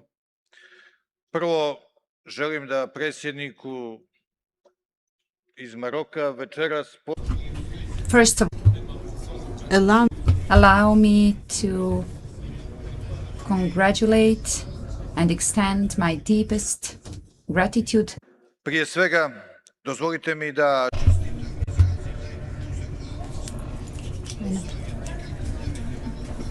Allow me to congratulate and extend my deepest gratitude to the House of Councillors of the Kingdom of Morocco for the exceptional organization and hospitality in Marrakech, as well as to the parliamentary network of the World Bank Group and the International Monetary Fund for their invaluable partnership for this event, which once again has proven to be very successful, gathering so many participants from all corners of the world. It is also an honor to stand before you and have the opportunity to share the results achieved through the 20th PAM plenary session held last May in Budva, Montenegro. This landmark session came at a time of heightened global tensions, and PAM clearly demonstrated its position as a unique platform for parliamentary diplomacy and institutional credibility. On the occasion of the plenary session, the Assembly convened its first summit of speakers and presidents of parliament, bringing together national parliamentary leaders to reinforce the role of parliaments as fundamental pillars of democratic resilience. We are all aware that globally democracy is facing a dangerous trend, one where political discourse is too often transformed into existential warfare. Parliamentary diplomacy offers the ultimate antidote. It allows us to monitor and reinforce institutional integrity through mutual solidarity, providing the long-term strategic vision our citizens deserve. To face these challenges, we are stronger together. To that end, PAM has expanded its diplomatic outreach by welcoming the parliaments of Armenia and Azerbaijan as observer members. PAM is also in contact with the Parliament of Georgia, which has expressed a similar interest in observer status. At the institutional level, in Budva, the Assembly also inaugurated the Association of Secretaries General of PAM member and partner parliaments. It is most importantly, all resolutions presented at the plenary session were adopted by consensus. The resolutions touched upon different topics, including political developments, counter-terrorism, economic trends, climate issues, migration, and children in armed conflict. It is so rare nowadays to find an institution which is still able to create consensus among its members. For my own country, Montenegro, hosting the 20th PAM plenary session has provided an extraordinary and positive push to the ongoing accession process into the European Union. As Montenegro advances toward EU membership, it remains committed to revitalizing the EU's engagement in the region, helping to strengthen security and prosperity in the Euro-Mediterranean basin, rooted in a true partnership of equal and shared responsibility. I would like to thank you all for continued engagement and dedication to PAM's mandate and mission. I look forward to the discussions ahead and wish everyone a very fruitful debate. Thank you for your attention. Hvala.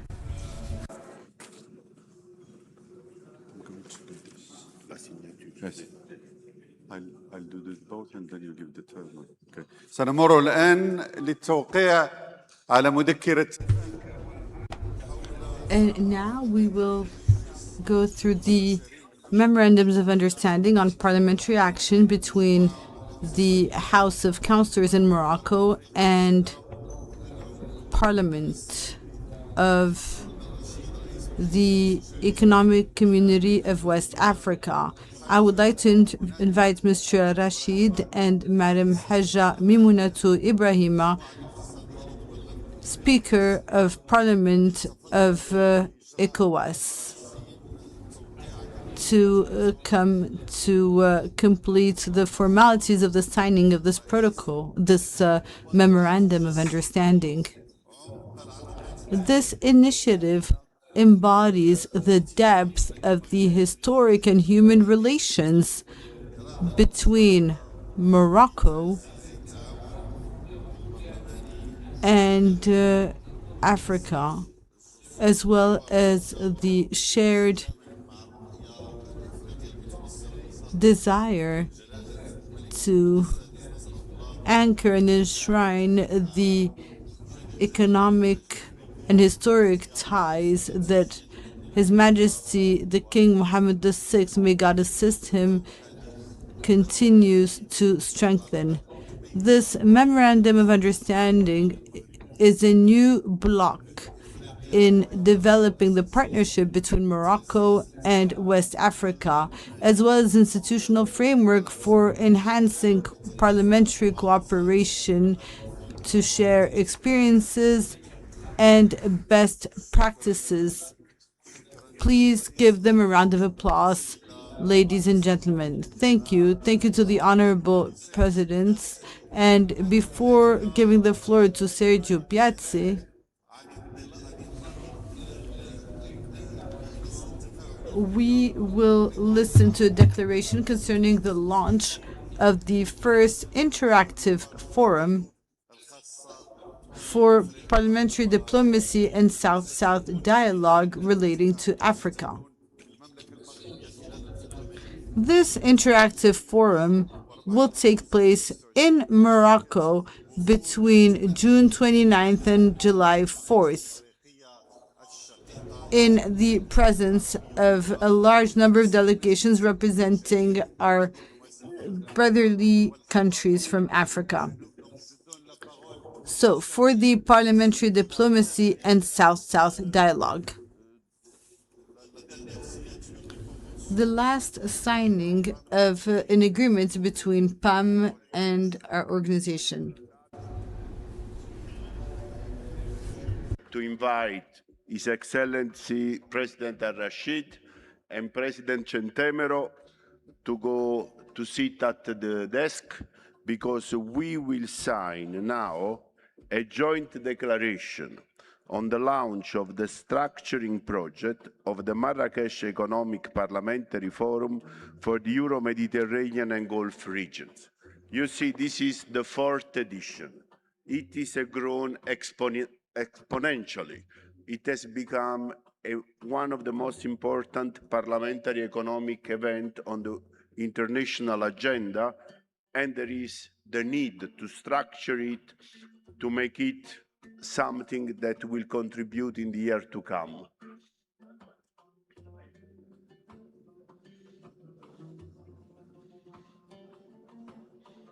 We will create a number of committees which will advise President Al-Rashid on the event.